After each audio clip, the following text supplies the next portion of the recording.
It was getting harder and harder to breathe. The guy almost fainted from the overload, but he was still on his feet. There was a demon lying on the ground, looking at him with its black eyes, a trickle of blood coming out of the monster's mouth. Fury overwhelmed the boy, and he was ready to destroy the hellspawn in one blow, but so far he had done nothing. The other demon stood on a tall structure and looked down on his opponent from above without saying a word. On the monster's horrifying face was a smile. Black eyes glittered in the light of the fading sun. The hero looked at him with eyes full of rage, but for now he couldn't do anything. He was as if dumbfounded. Suddenly, the boy burst into heartbreaking laughter. The demon looked at him with surprised eyes. The unfortunate could not believe that he had been fighting only an illusion all this time. It was simply impossible. He felt humiliated. Suddenly he coughed, and blood spurted from his mouth. The strain had taken its toll, and his head began to blur. The demon had been chuckling the whole time. The guy had exceeded his expectations and had lasted far longer than possible. Almost 2 decades ago, they had hope that if they destroyed the Demon Lord, it would take them 22 years to get here. Here there was a beating everywhere. Monsters destroyed almost all the neighborhoods of this world, and only the hero fought to the last. Even when all his comrades went to the other side, he continued to fight alone no matter what. And when his strength had already left him, the boy tried to regain his abilities, slowly building up the level, and finally, personally, destroyed each one. And then at last, he met the Demon Lord face to face, and even then no one could prevent them. But in the end, it turned out that the hero was fighting only his illusion, and the real demon was watching the whole time. The boy opened the inventory panel and selected a weapon to finally send his worst enemy to the other side. A shiny sword appeared in his hands, which he immediately pointed at the demon with the purpose of finally destroying it. With a wave of his weapon, the guy created an energy wave flying directly at the demon that should help destroy it. But despite all the efforts of the enemy, remained standing on his feet and only laughed, looking at the hero impotently trying to destroy him. A smile reappeared on the toothy mouth of the demon. Really was impressed by such successes for him. It looked like a real entertainment. Fury consumed the hero's mind. He clenched his teeth in an attempt to contain his anger, but to no avail. He could do nothing against such a powerful demon. He shouted that he would never become his toy, but in his heart he realized that he had no chance to win. He asked for the monster to just destroy him and not make him suffer further. The demon continued to laugh. Much to the hero's surprise, the monster said he would leave this meeting for next time. He still wanted to have fun. The boy reached out to him, but the silhouette of the monster slowly began to dissolve into thin air, and soon there was nothing left of it. The boy shouted for the demon to stop and fight to the end, but alas, no one heard him. The boy only had to stand. The humiliated hero fell to his knees and could not say a word. He was exhausted from such a terrible battle and lost. The poor guy fell to his knees and started crying with tears glistening in his eyes. He was exhausted. I didn't know what to do next. Suddenly, everything around started to collapse with big rocks on the ground. The whole space started to shake. The guy started to spin what was going on, but all around was chaos and fire. He was standing here all alone. When he stumbled, he collapsed the vault beneath him and flew into the abyss, reaching out his hand as if trying to grasp it. Luckily, he survived and even gained new abilities. Now the guy looked completely different and much stronger than last time. In front of him was still the ruins. Demons and monsters had completely destroyed this city, and in the distance stood a black castle. December 31st, 2018. New York City lights were burning everywhere, illuminating the streets of the city. There were joyful faces of people everywhere. They were walking around the night city and enjoying their carefree life. There were a few people on the stage, apparently a group of musicians preparing to start their concert, and it was New Year's Eve. Everyone was celebrating. A few seconds later, the fireworks rang out and lit up the sky with bright flashes, giving people joy and shouts everywhere. On the computer screen was the monster, standing in front of the player and getting ready. There were skill and potion tablets everywhere. In front of us was a normal person's room with a computer desk chair and monitor on top, but it was empty. The White House stood on a beautiful lawn, neatly trimmed by a caring gardener. In this house, the most important state decisions took place. The man approached the office with a quick gait, as he was apparently anxious, as he was about to enter the office of the president himself. When he opened the door, he entered the office, and the president immediately asked why he was here, because it was New Year's Eve, and it was time to celebrate. The man looked at the head of state as if gathering his thoughts for a future conversation. Moving closer to the president's desk, he said he had an important message to deliver. The president looked at him with a surprised and at the same time frightened look. If this message required a personal meeting, it must be something serious. Suddenly, the silence was broken by a phone call like a thunderclap. The atmosphere in the office was tense. People were talking on the phone and dealing with important issues as something serious had apparently happened.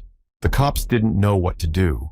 There were more and more missing people around the world, and they couldn't figure out what the reason was. When the woman went into her child's room, she was horrified to find that her child was missing. The room was empty, and a scream broke out. The lost child was crying in the crowd and could not find his father. People only waved their hands and did not understand anything. On a huge building monitor, a journalist was telling us that all over the world, many people were disappearing for no reason. The number of missing is about 100 million worldwide, but nothing is certain yet. In the Blue House in Japan, it was also tense. Government officials were trying to find out what was the cause, but so far, nothing was known. One of your men asked the leader, "Does he know anything about the eternal world?" The gray-haired man turned around. The assistant decided to explain it is an online game with virtual reality, and it is played by about 600 million people around the world. The man's eyes made even more frightened. He looked at the leader and gathered his thoughts. Still finding the right words, he said that all missing people played this game at the moment of disappearance. The leader stopped. There was a look of obvious fear on his face as he began to realize that the game was the reason for everything. Suddenly, the building shook with a powerful tremor. But it was strange now because everything was fine. The city was in total chaos, and panicked buildings were collapsing. People were screaming and fleeing to the safe place, but there was nothing they could do. Suddenly, monsters started appearing from somewhere. They looked just disgusting like red goblins with scales. There was real shock and panic on people's faces for the first time in their lives. They had encountered something like this in the real world. Monsters started attacking and destroying people one by one, and defenseless people could not do anything about it. The scientific staff has already started studying these monsters and developing weapons against them, but so far, even using everything they have, nothing has come out. Hearing the news that they had no success, the scientists were worried, and a real horror appeared on their faces. They didn't know how to keep people safe. Meanwhile, the city was in an inferno of buildings exploding and screams of distraught people were heard everywhere. The government even had to involve the army to fight this evil. However, all was to no avail. Monsters were too many. A terrified soldier shouted into the radio that they were failing and needed reinforcements. The monsters were too many. But no sooner had he finished his sentence, as he saw that he was approaching several demons and already preparing to attack the man, was silent. A month after the appearance of these monsters, 1/10 of humanity had been wiped out. The Earth no longer had any hope. It's been 2 months since the monsters appeared in the real world. Now Earth has changed beyond recognition. The world will never be the same again. A small child peeked out from around the corner and began to fearfully survey the surroundings in order to sneak away unnoticed. Still daring, he made a big dash and ran somewhere in the alleys to get away from the eyes of others. Unfortunately, he didn't succeed, and one of the demons noticed his new prey. The boy screamed but couldn't do anything. The man appeared just in time, and with one swing of the sharp ball destroyed the vile demon. Now the boy was safe. The little boy rushed to his father with tears and asked where he was all this time because he was so scared his father looked at him. The man crouched down beside his son and wondered what he was doing here. It was too dangerous to be left alone. The child grabbed his father by the shirt and dragged him behind him because the monsters would be back soon. We couldn't stay here. Several people stood near the mountain of bodies of these monsters. Why low-level monsters even appeared here was strange. The man dressed in military uniform smiled. They were just bugs, and it was no problem to deal with them. People started talking. They thought they were still in the game, but it seems they weren't. The same man appeared with the boy on his shoulder and smiled. Looking at his companions, the child seemed pleased too. With a smile on his face, the man announced that they were back, and they were fine with nothing to worry about. In the virtual world of the game towered a huge castle in which a few windows were glowing. It seemed someone was inside. The same hero in the red suit fought monsters, destroying them by the dozens. For him, they were no danger. Swinging his weapon, he immediately destroyed several monsters that flew straight at him. The heroes did not notice that another demon is approaching him from on high and already preparing his powerful blow. The man opened the inventory panel and began selecting his gear that was best suited for the battle. A second later, a sword appeared in his hands. The blade glinted in the dim light, and the man swung the weapon with incredible speed. He destroyed several monsters at once, splitting them into several pieces, and a crackling sound was heard. The eyes of the hero burned with a bluish light. He looked threateningly. Seemingly before this man there were no barriers. Even though he was fighting hard, the monsters were becoming more and more numerous and had already surrounded him, preparing to attack their prey. Somewhere up there appeared the painfully familiar silhouette of a demon. With big horns, Monster was watching everything from above. The small demons rushed straight at the hero, but the man used one of his skills, and a bright beam of blue energy hit the sky. Meanwhile, in the coastal city, chaos reigned as a huge tsunami approached right up to the buildings and was much taller than the tallest house. Paris was also in chaos. The Arc de Triomphe began to break under the onslaught of monsters and an earthquake. Singapore's main landmark was also destroyed due to the earthquake. The tower just exploded and collapsed on the city. One of the warriors held a spear in his hands and fought fiercely against the monsters, despite his low level. The volunteers who came out to confront these monsters destroyed them one by one despite their huge numbers. There were more and more people able to fight monsters. They were called players. These people made an invaluable contribution. While in the studio, a male reporter looked at the professor with a concerned look and asked who they really were. Professor Park Sang-jin looked at the man with serious eyes and said that they would understand everything by themselves now. All they managed to find out is that on New Year's Eve, the people who played the game Eternal World simply disappeared into the virtual world.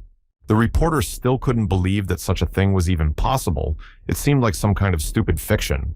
The professor squinted his eyes and said they haven't found the cause yet.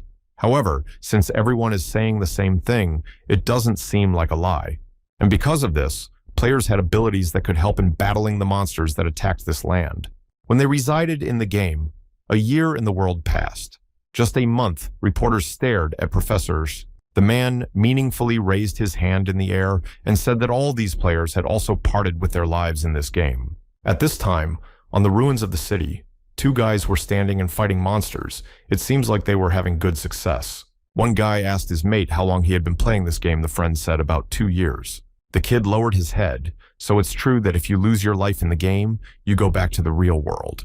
As far as the guy understands, only first and second year players can come back, the rest of us can't.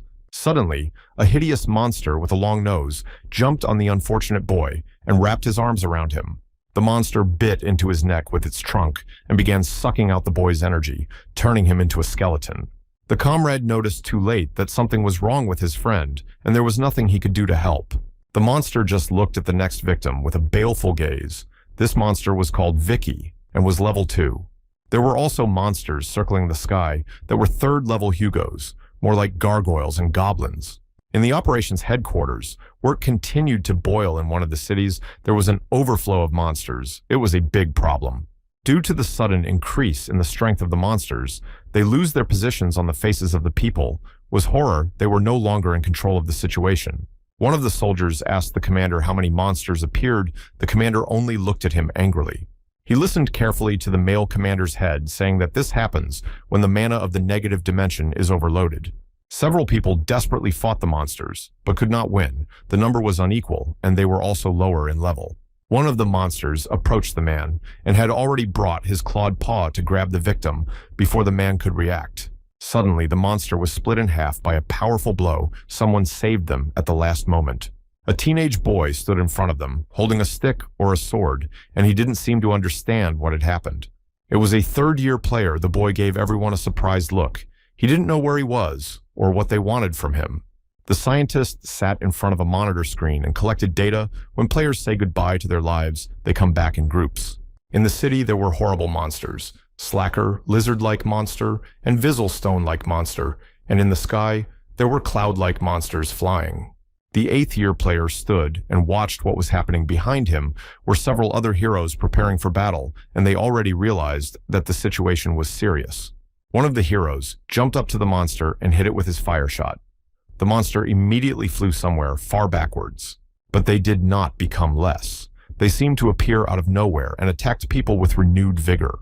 A huge monster with an eye on its chest was walking through the city. It was Drain, a dangerous high-level monster that not everyone can handle. The hero in the red suit stood in front of the monster, who had already raised his hand for a powerful blow. But the man, in one deft move, released a shockwave at it, instantly incinerating the monster. Instead of the city was already ruins. Heroes, of course, tried to resist the monsters, but there were too many of them. The man walked around inspecting the remains of the city everywhere. There was smoke and the smell of burning. There was almost nothing left here. Only rare people walked the streets. The masked monarch was the name of the player, and approached the two people who immediately looked frightened upon seeing him. They looked admiringly at the man's armor, never having seen such a high-level player before. The monarch just looked at them from the sidelines. Soon, the boy was at his house in front of the door and stood for a few seconds as if hesitating to enter. He had many thoughts in his head. After seeing his hometown destroyed, it was hard on his soul. In the eternal world in Echo Canyon, a new monster has awakened a huge green demon with large horns on his head. In his memories, the monarch scrolled through the very moment when he and his brother had first encountered such a monster with his brother. Yoon Sang-hyuk ran forward at the monster and ordered his frightened brother to move back because he couldn't handle it. He jumped up to the expecting monster and drew his sword. The guy wanted to get rid of it as soon as possible. With one sharp blow, he went straight into the monster's body, leaving a deep cut on the thick scales. The monster roared with rage and opened its wide maw. At the last moment, the guy noticed his brother being grabbed, but he couldn't help as he was too far away. Even so, Sang-hyuk rushed to his aid. The boy swung his sword and shouted with rage. He wanted to keep his brother safe. With just a single blow, the monster's arm began to unclench, releasing his brother's lifeless body. Sang-hyuk was almost in time. The unfortunate brother fell to the ground, and Sang-hyuk rushed straight to him. The case badly from the boy's mouth was bleeding. The monster managed to damage his internal organs, but the guy was still alive, and looking at his brother Sang-hyuk, tried to wake him up, but it was unsuccessful. Hot tears flowed down the boy's face as he lost the person who was most dear to him. Holding his brother's breathless body in his arms, the boy screamed, and his scream echoed throughout the ruined city. But in this world, everything was fine. His brother was alive and opened the door for him. Sangmin looked frightened. Apparently, the sight of his older brother had puzzled him greatly. Soon they were sitting in the kitchen drinking hot tea. The younger brother still couldn't believe that Sang-hyuk had been playing all this time.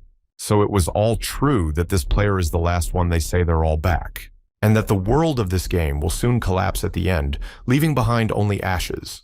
Looking at his brother, Sangmin asked him what he thought the monarch had destroyed the demon lord. Hyuk twitched and hesitated. Even Richard Paulson, head of the American clan, said that the demon lord can only destroy the masked monarch. Responding to his brother's surprise, the guy said that you don't need to talk about everything all at once. After all, it takes time. As time goes on, even stronger monsters will appear, and it will be very difficult to cope with them. After Sangmin asked what level his brother had reached, he looked at him a little puzzled. Why such a question? In a joyful voice, Min said that he would like to invite him to the guild that he himself was a member of. She was from Korea. As soon as Hyuk heard the name of this group, something chilled in his soul. This group was destroying weak players and taking away their equipment. In the end, he had no choice but to exterminate these people so that they could no longer do such evil. And now his little brother is a member of this guild. Min looked at him and smiled. The boy seemed encouraged. After a bit of silence, Hyuk said that he wanted his brother to leave this guild immediately. Min fell silent and stared at him in surprise. The boy looked at him with a serious gaze. His little brother was only interested in what level Hyuk was. After a bit of silence, his older brother replied that he was now at his maximum level, which shocked the boy, who thought Richard was the strongest. To prove his point, the player opened the inventory to demonstrate what he could do. Min opened his mouth in surprise. Did his brother really have something so valuable? This was the first time he had ever seen an inventory. Putting on his trademark mask, his brother said he was the masked monarch, so don't let him be surprised. The younger brother opened his mouth in amazement at the monarch he had idolized all this time. Now, it turned out to be his older brother. On his face was a real shock. The boy even bounced a little aside. In fear, it was unusual to see someone like that in his home. He still couldn't believe that his own brother was the strongest in this world. Hyuk just looked at him and remained silent. So, that guild that Min joined was also exterminated by big brother Hyuk. Nodded he had to, because they caused too much damage. The boy still couldn't believe that his brother could use the inventory. After all the players who had returned had lost all their gear. All this time, the player didn't say a word. He just looked at his older brother's surprise. There wasn't a single emotion on his face. After learning that the reward for the last quest was the inheritance of the inventory guy, even more surprised to get the Demon Lord. Also, he exterminated. Hayuk answered with such ease, but Min seemed about to faint from shock. For the first time in his life, he had seen something like this. He was so happy to have his brother back, and now he's defeated the big boss. The boy was jumping around the room, unable to find his place. Hayuk suddenly said that he should make a gift to honor his return. Brother stopped jumping. The monarch opened the inventory and asked Min what level he was at, and the guy froze in place, not expecting such a turn. Recognizing that he was a 154th level monarch, stuck his hand into his inventory looking for the right item. Min couldn't believe his eyes. Senior's hand just disappeared into thin air, but the player explained that it was just a spatial inventory. Simply put, it is a large vault between dimensions that can hold many things. After digging into his inventory a bit, Hayuk pulled out 2 swords, Hamori's Will and Hamori's Fury, both of which had incredibly high attack power. Junior immediately grabbed them, and with astonishment began to consider it was a unique object such a simply could not be. Hayuk continued to look at the younger man and smiled, amused that his brother was so surprised. Looking at the shiny blade of the new weapon, Min continued to marvel. His eyes rounded. For the first time in his life, he had seen something like this. But a little closer look at the boy made him sad. He couldn't seem to use them. The requirements didn't fit. The strength wasn't enough to use such a high-end weapon, and true, the characteristics were impressive. Min said that he lacked 22 points of strength. The boy was so upset that he was ready to cry. He did not want to part with this weapon. His older brother started rummaging through his inventory, while Min just watched in amazement. It still seemed like some kind of fairy tale to him. A second later, from the inventory, came the items Lupus's ring and Sophia's bracelet and necklace, which just added the necessary amount. Min didn't even know what to say. He just stared at the gifts with a surprised and stunned look. In Japan, a man sat in his dojo and looked at a bright white sphere that began to glow with energy. Sphere suddenly started talking and asked if there was no one here. The man replied that these people are not known for punctuality. From the sphere, a voice was heard again. She asked, "What is the purpose of today's meeting?" After a little thought, the man replied that it seemed the masked monarch was back again. His voice trembled at that word. A woman's face appeared inside the sphere. The woman smiled and said that they basically expected it. Looking at the woman, Samurai answered that the person they needed was now in South Korea. The 2 brothers were walking down the street and talking. Min said his brother had no choice but to report to the players' department. Hyuk lamented the bureaucracy. There were quite a few players of different ranks, all of whom had different equipment, some better, some worse, and all of whom had returned. Hayuk asked where they got all this equipment, because when they return, all things are destroyed. Min sighed naturally. His brother does not know anything. After his brother explained that all of this was created in the real world, the monarch looked at him with surprise. The younger frowned and nodded his head. There are no rewards in their world. You have to create everything with your own hands. Production classes, magical engineers, and conglomerates work together to create magical equipment for heroes. But the things created here leave a lot to be desired. They are not even close to the equipment from the game itself. Looking at his brother, the monarch said he would like to see a man. Whether Min can find him is important. A few minutes later, the guys were at their destination. They were approaching a large building. He didn't want to come in here, but Hayuk was sure that this was the right place. With some excitement, Min asked, "Is it really his acquaintance looking at him?" The older man asked. "Does he really know him too?" The boy shrieked. Of course he knows. Who cannot know? The Dusky Smiths are the most famous wizard. Although they are not a fighting class, but in the siege on the Demon Lord's castle, they were among the chosen ones. That's not all. Twilight Workshop is the place where the strongest players order their gear, which is famous for its quality. With admiration in his voice, the boy said that he had always wanted to purchase something from them. Smiling broadly, Hyuk replied that in that case, they would fulfill that dream, so it wasn't a problem. Inside waited a woman administrator with a good-natured voice, welcomed new customers, and asked how she could help. The guys replied that they were here to meet Lee Chul-woo now. The woman smiled and asked if they had an appointment. Min looked at his brother and asked if he was sure he knew the man smiling. Hyuk asked him to wait a moment. Going to the administrator, he asked where the main master is now. The woman said that, probably in his workshop. Hyuk stretched out the last words as if thinking about something. The receptionist looked at him with a surprised look. After that, the guy turned around and, to the surprise of his brother and the female administrator, ran somewhere in the back of the building. The receptionist tried to catch up with him, but the guy clearly was faster. He ran down the hallway and tried to find the workshop with his eyes. In the main production hall, there were many weapons on the walls, hanging axes and shields and armor of the highest quality. There were sharp katana swords and large cleavers designed to destroy monsters. To possess such weapons, everyone wanted.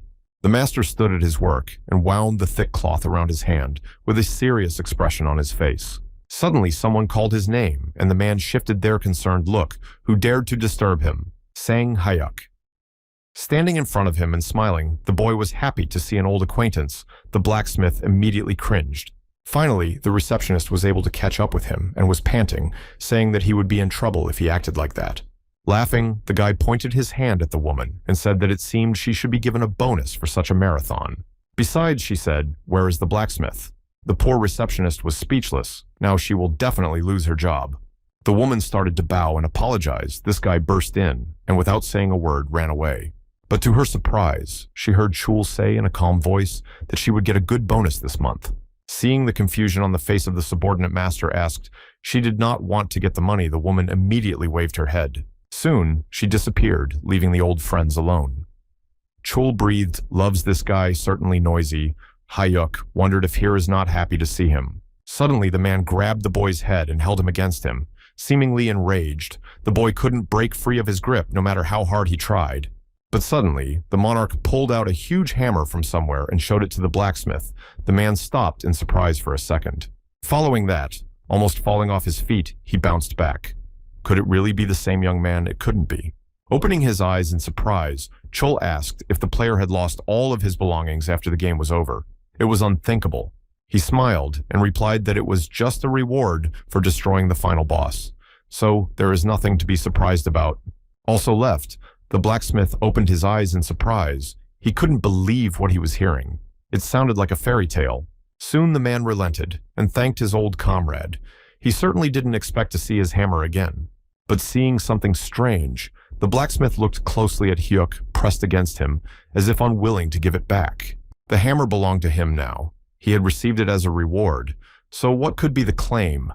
But the blacksmith was surprised.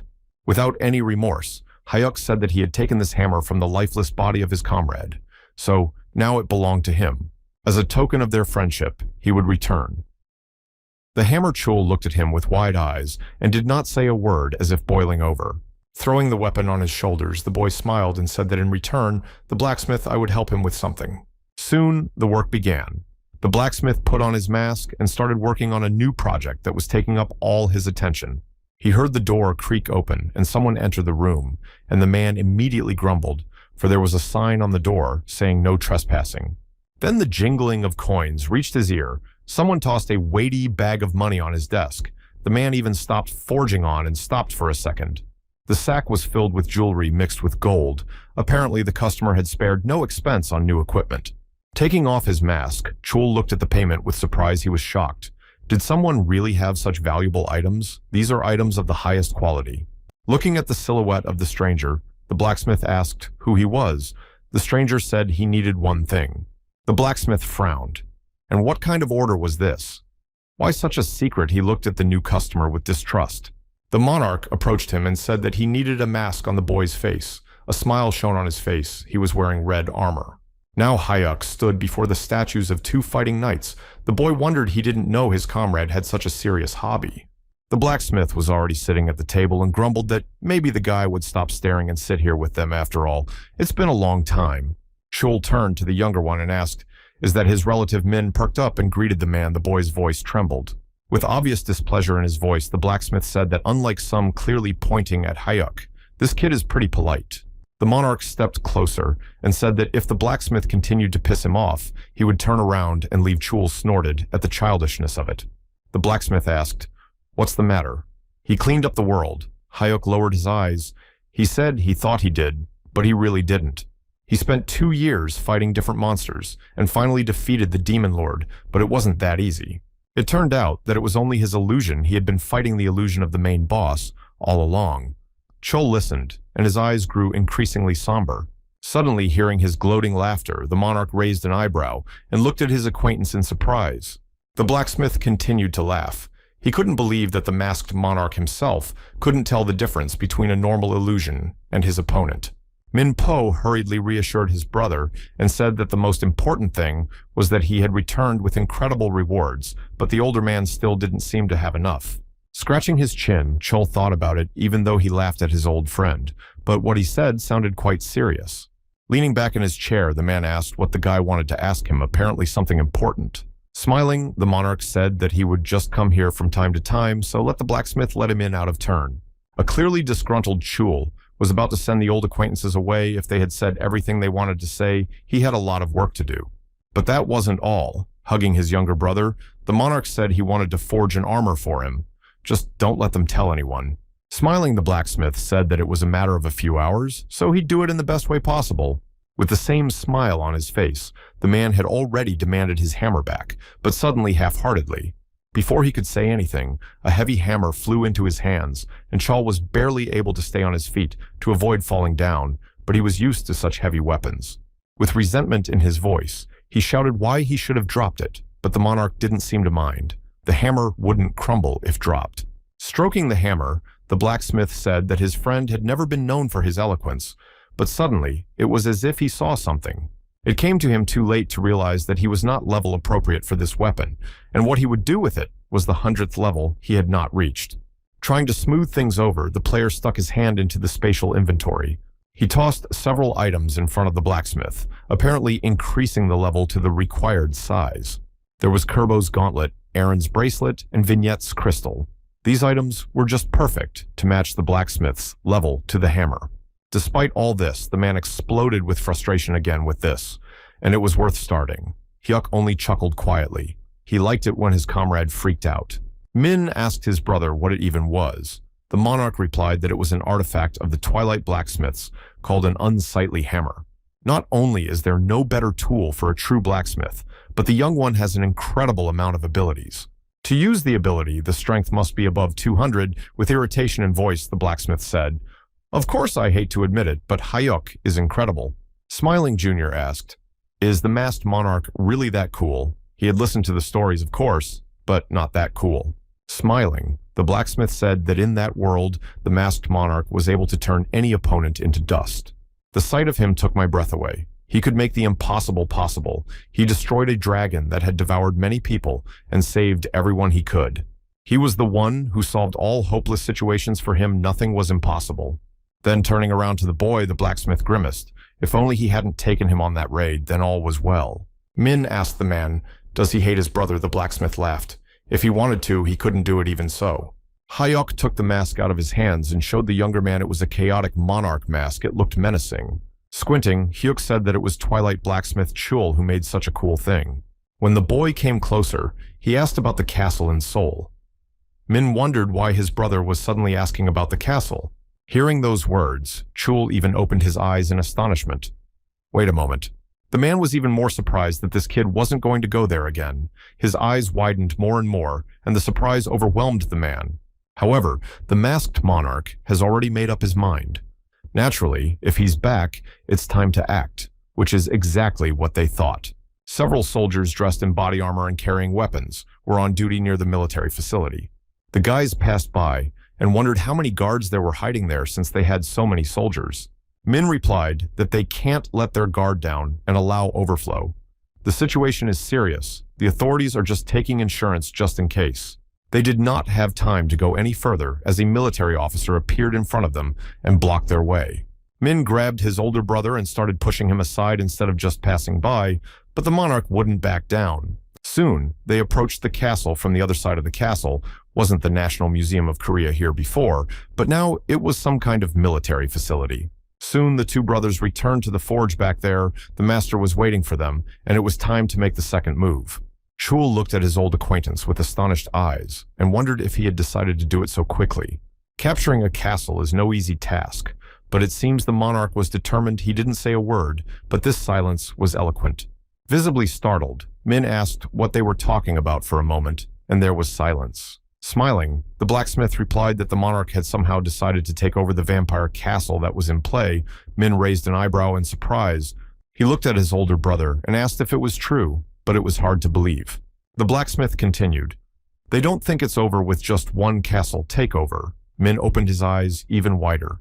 Instead of destroying the vampire queen, he made her his slave, even changed her name to Castle of the Mask. Wanting to stop this gossip, Hyuk repeated his question. "So what about the locks? Did they really appear in Korea?" The blacksmith nodded affirmatively after a bit of silence. "Yes, that's the way the game goes in the real world." Soon the brothers were already standing near a tall building. It was the Castle of Horrors, as in that very game. Now you need to capture it in real life. Looking at the castle, Monarch did not cease to admire what a cool thing the panorama there probably opens magnificent. In response to Min's concern about their past home, the boy assured that he would not sell it, because it was a gift from his mother. Still, it's hard to predict what will happen to that house if there is a monarch. There could be monsters or greedy players attacking them. After waiting for his brother's agreement, the monarch moved forward, and it was time to make history. It seems they were overflowing with enthusiasm. The monarch had already opened his inventory when his younger brother asked about the guards, but there must be a lot of them. With a slight chuckle, Hyuk asked, did his brother really think they would just break in here directly? The player took out a cloak of invisibility that immediately hid his body. This thing should help to pass unnoticed around the guards. This incredible sight shocked the boy.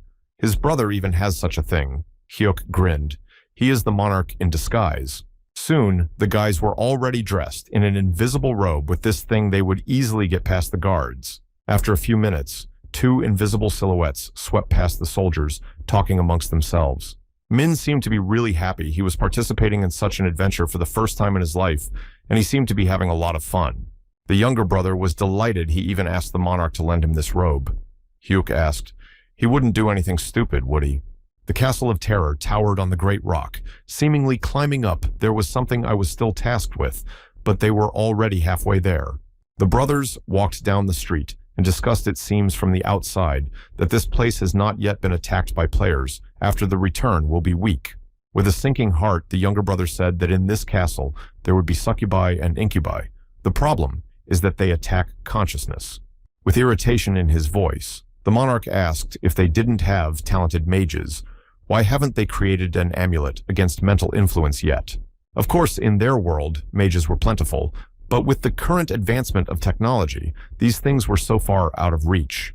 The monarch pondered. To create such things, one needs stones and other such components. Min suddenly informed that, fortunately, there was a way out of this situation. Hyuk looked at him with a surprised look. Fortunately, in the center of London, there is a mountain in which the mine with mana stones is found, so there should be no problems. When the brothers came a little closer, they noticed that the walls of the castle were too high for them to climb. Hyuk opened the inventory and started rummaging through it, while his brother still looked at him in surprise and couldn't believe his eyes.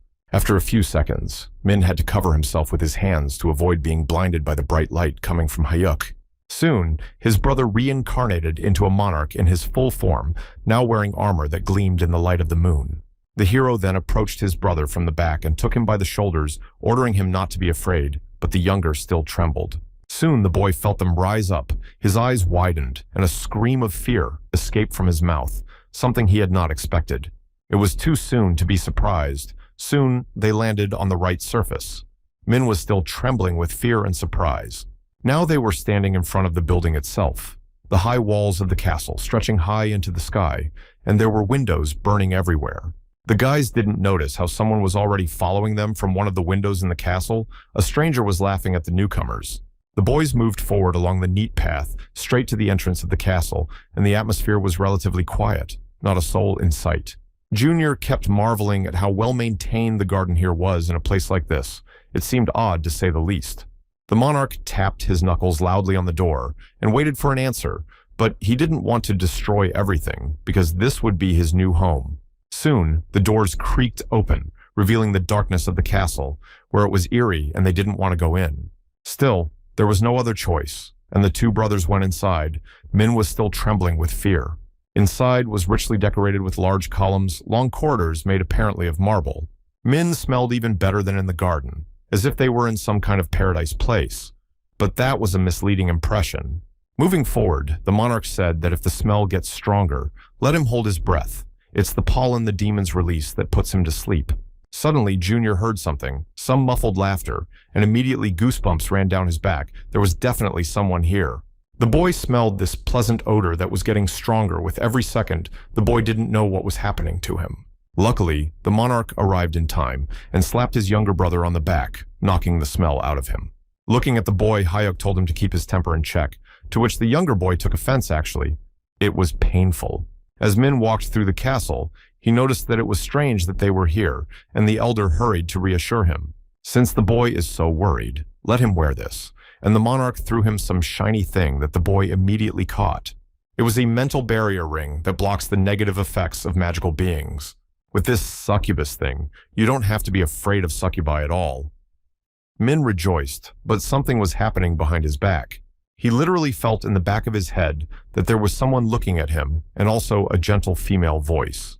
The boy turned around and saw a dozen beautiful women with horns on their heads, and they were succubi who were already preparing to attack the victim.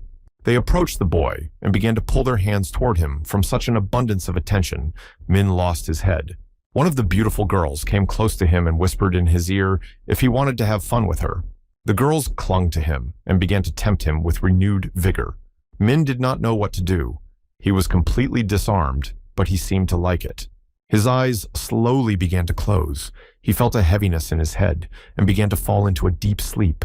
He was snapped out of this state by the voice of his older brother, who bellowed for them to get the hell out of here. The succubi twitched. The monarch's face was terrifying, his eyes burning with blue fire and a grimace of rage on his face as he prepared to destroy them all. The girls were horrified by such a sight. They did not expect someone so strong to be here. As the demonesses scattered to different corners, the monarch approached his brother and shouted in his ear for him to finally come to his senses. The unfortunate boy fell to the ground. He had just regained consciousness and did not understand what was going on. His older brother just sighed heavily. Now having to listen to his older brother's lecture was just an inferior succubus. Min lowered his head and looked down guiltily. He looked back cautiously at the youngest's feet, but it was scary and dangerous. Hyuk turned to him and told him not to worry, everything would be fine, just let him stop fooling around. Climbing the stairs, the younger brother wondered at the monarch. It was the succubi right. Turning to his brother, Hyuk asked him what was so eager to see them naked. The boy immediately blushed. Everyone sees these demons in their own way. It all depends on their personal preferences. These creatures are capable of adjusting to thoughts. Soon, they entered a long corridor on either side of which stood armor as a backdrop. There was a very strange and oppressive atmosphere here. The air was viscous and comfortable.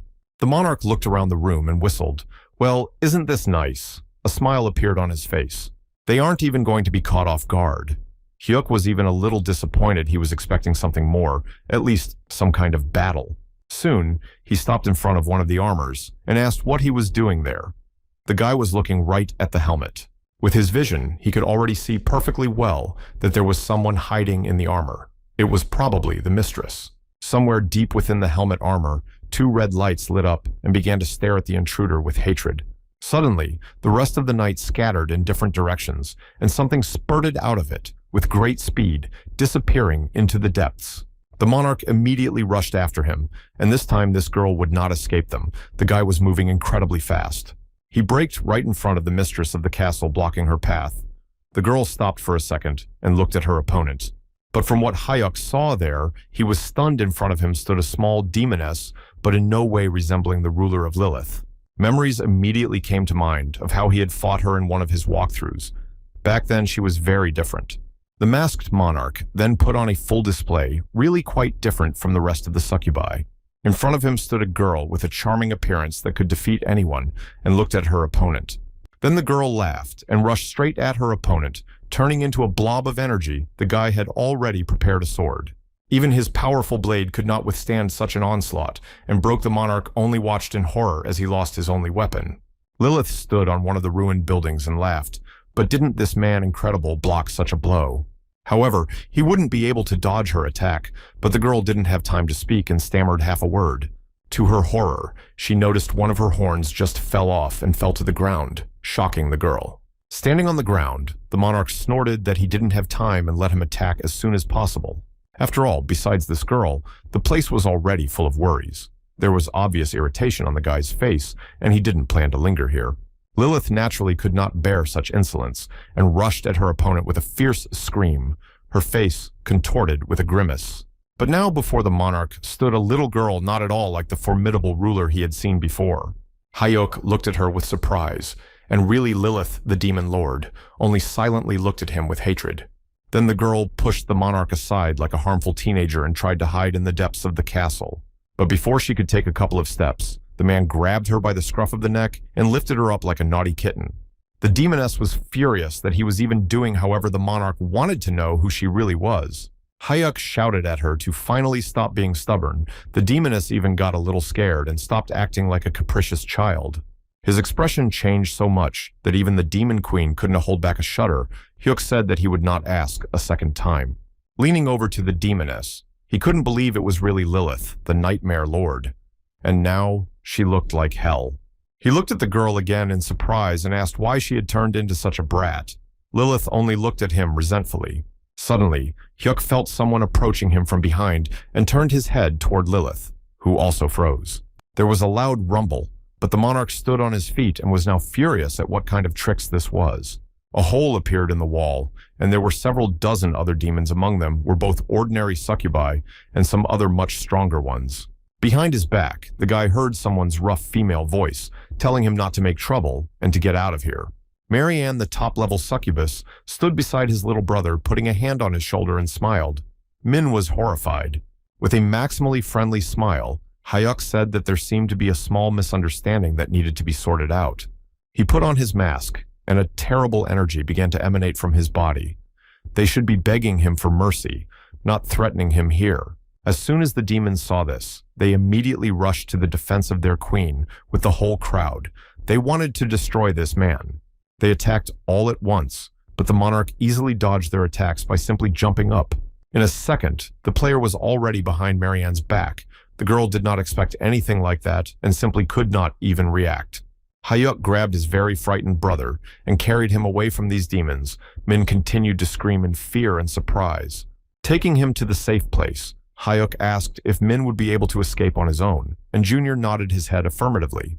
At this time, several demons had already started to create fireball spells to burn the uninvited guests to the ground. Shots began to rattle everywhere, but the monarch dodged them with ease with his unprecedented speed. Hayuk was already beside them, and with a menacing voice he shouted, "Let them try to do that again and they'll be fingerless." Marianne had already prepared her spell to destroy the man. Once and for all that was left was to shoot. A tremendous explosion sounded, and the lightning along with it hit the castle spire directly, energizing it. Everywhere there was a smell of smoke. Demons could see what happened, and on their faces appeared terror. They did not expect to face such a strong opponent. In front of them stood the monarch, right next to their lord Lilith, and held a raised sword. Apparently, he was the one who attracted the lightning. Smiling, the boy asked. Now she was ready to talk, or not, after all. The demoness looked at him with a pitiful look, and realized that she had little choice. After all, this stranger had won. Soon the demoness was already sitting on her bed and glaring fiercely at the uninvited guests. She was very annoyed. The monarch, along with his brother, stood right in front of her with his arms crossed over his chest. Finally, they would be able to have a proper conversation. Looking around the room with an incredulous look, Hyuk marveled it was indeed a castle of horrors, more like a teenager's bedroom. Shouting indignantly, Lilith confirmed, and where he thought they were now, indeed, this is her castle. With a laughing voice, the boy remarked that this was more a castle of enchantment than a castle of horrors, and that everything was too beautiful here.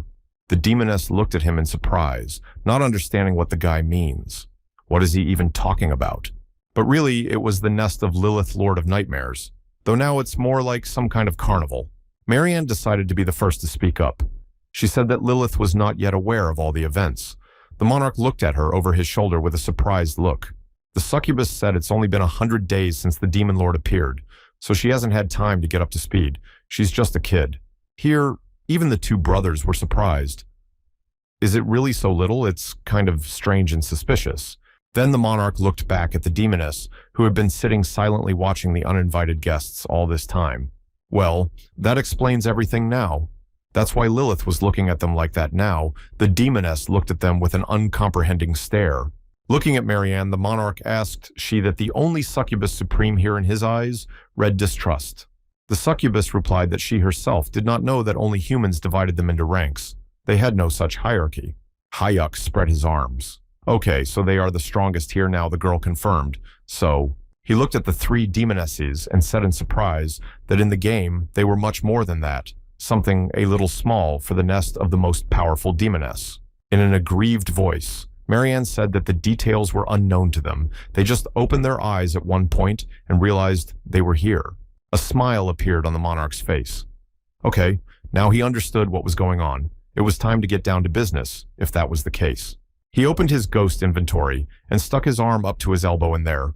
Lilith continued to watch in surprise. After a second, the player took out a pentagram sheet from there and offered the demoness a contract.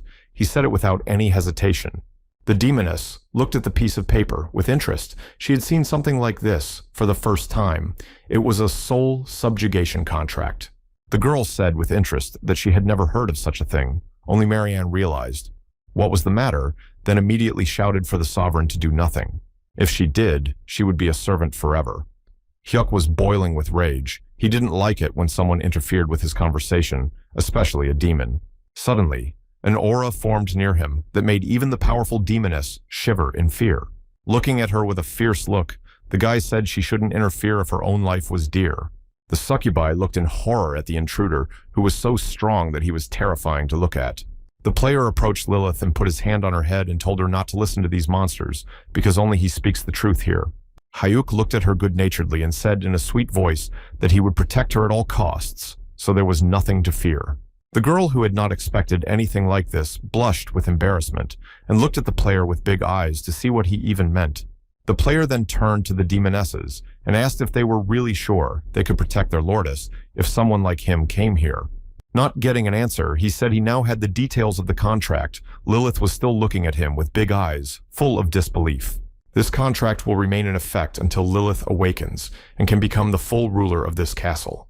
If she decided not to renew the contract after her awakening, it would immediately be broken. The girl continued to stare silently at the stranger. But she would have to learn to behave more appropriately. The girl jumped up from her seat and shouted. Seeing the disbelief on his face, he assured me that they would include a break clause in the contract. So no need to worry, let him sign. And if she violates the terms, then her soul will be destroyed. The girl, still continuing to look at the stranger, agreed to let it be. Standing nearby, Marianne couldn't do anything. She just reached out to her lordess, but it was too late. With one deft movement of her fingernail island, Lilith made a small hole in her finger, and blood spurted out of it. She put her finger to the contract and signed her signature, indicating that they had made their contract. Now their bodies began to be enveloped by a strange energy. Their souls became bound by a contract until the girl finally awakened. Now the contract was done, but Lilith still looked distrustful. She was a little scared, but it couldn't be helped. Then the guy turned to Marianne. The girl looked at him with wonder and caution. What else he needed from her? He was their lord now, and the succubi knelt before him. They had no other choice but to be servants. The monarch looked at them with a satisfied smile. Finally, the first step was taken. His plan slowly began to materialize. In the United States of America, there was a fight going on in Monument Valley. There were many monsters, and the local defense forces were trying to protect the citizens. The monsters were many, and they were hitting harder and harder, and people were trying to hold them back. But with each passing second, it was getting worse. The soldier felt an incredible pressure. Even his strong armor was unable to fully protect him from the attack. Turning back, he saw his comrade fighting alone against several dozen such monsters. Richard Paulson, the squad leader, fought with such fury that alone he was able to deal with several monsters at the same time. He swung his weapon and destroyed the monsters one by one. This was an incredibly skilled warrior. Richard was a Sun Knight of the Absolute Guild, one of the most powerful guilds in the world. A subordinate came up to him and turned to his master. The man seemed to be concerned about something. His name was Harry, nicknamed Scythe of Conviction, and he held out the phone and said it seemed like the commander should take a look at this. Richard picked up the phone and looked at the screen with surprise, a smile on his face as everything finally happened. The news feed said that the masked monarch had finally returned. Although his identity was not revealed, it was known that he had taken over the castle. The action moved to Russia. There were members of the resistance there too. People were surprised to read news reports about the appearance of the masked monarch, for how long they hadn't heard from him, and now.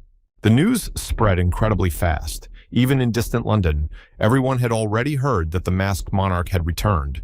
Every newspaper headline said just that the suddenly returned hero had already managed to capture the castle. In Hong Kong on the big screen, the presenters told about the return of the mysterious hero who possessed incredible power. It caused a sensation. All over the world, people were surprised to read the news that the monarch had finally returned and had already conquered the castle. Meanwhile, the hero stood in his hometown of Seoul and observed the peaceful life in the city. Suddenly, several people dressed in expensive suits approached him from behind. The player turned around and looked at them over his shoulder. It was Choi Seok Guild Master Bal Hai. He had a 100-second level and a very unpleasant expression on his face. It was obvious that the monarch was not very happy to see an old acquaintance, so they greeted each other.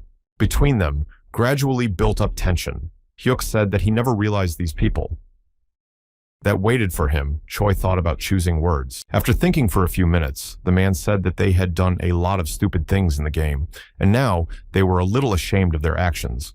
The guild leader assured him that it would never happen again and asked for his forgiveness. There seemed to be no sincerity in those words. The monarch laughed, something he had not expected from his worst enemy, who was making hell in the game. All the same, in an interesting world they live, asking forgiveness from the man who recently took their lives from the face did not leave the smile. But there was one condition. Tomorrow they'll give an interview to the world apologizing for what they've done. The guild leader's eyes widened as he didn't expect to be asked to do something like this, although he didn't think it would be that easy. In the end, he had no choice but to agree, which he did, and they eventually went their separate ways. The next day, nothing seemed to have changed. People went about their business and performed their ordinary duties. However, every newspaper clipping had one news item on it. Balhae Guild was apologizing to all of Korea, and its leader was in the picture. In the next few hours, many people gathered near the castle, as well as journalists and film crews. People shouted that they knew the monarch was inside. Just let him come out and answer a few questions they really wanted to see with their own eyes. The director of the association, Oh Myung, a fat man with a sly expression on his face, was watching all of this. Suddenly, an aide came up to him and suggested that maybe they should just leave since the monarch wasn't showing. It was the 12th year player Park Soo-shing in the game with this fellow monarch. Very bad jokes. If they bother him, it will be bad. However, the principal didn't let him finish and shouted at his assistant. The man was furious at such insolence. This masked clown hadn't even gone out to the people yet, and they want to just walk away. Myung doesn't know what this man is talking about, but he's still the leader of the All Korea Players Association and can't let anyone humiliate him. In the end, Fatty couldn't stand it and started pounding on the door with his fist, demanding that the monarch come out to him, because after all, he is the director. What does he allow himself? Suddenly the doors opened. They were unlocked, and the man was even a little stunned by the surprise. A smile appeared on the fat man's face. Finally, he will see this clown in a mask. No one dares to disregard the attention of the principal. It was necessary to do it at once. The man laughed, and all the others just looked at him with surprise, not expecting such impudence. The aide, standing in the crowd and adjusting his glasses, he didn't expect the principal to be so persistent. But then something unexpected happened. Behind the fat man was a cloud of intoxicating pollen that began to act instantly.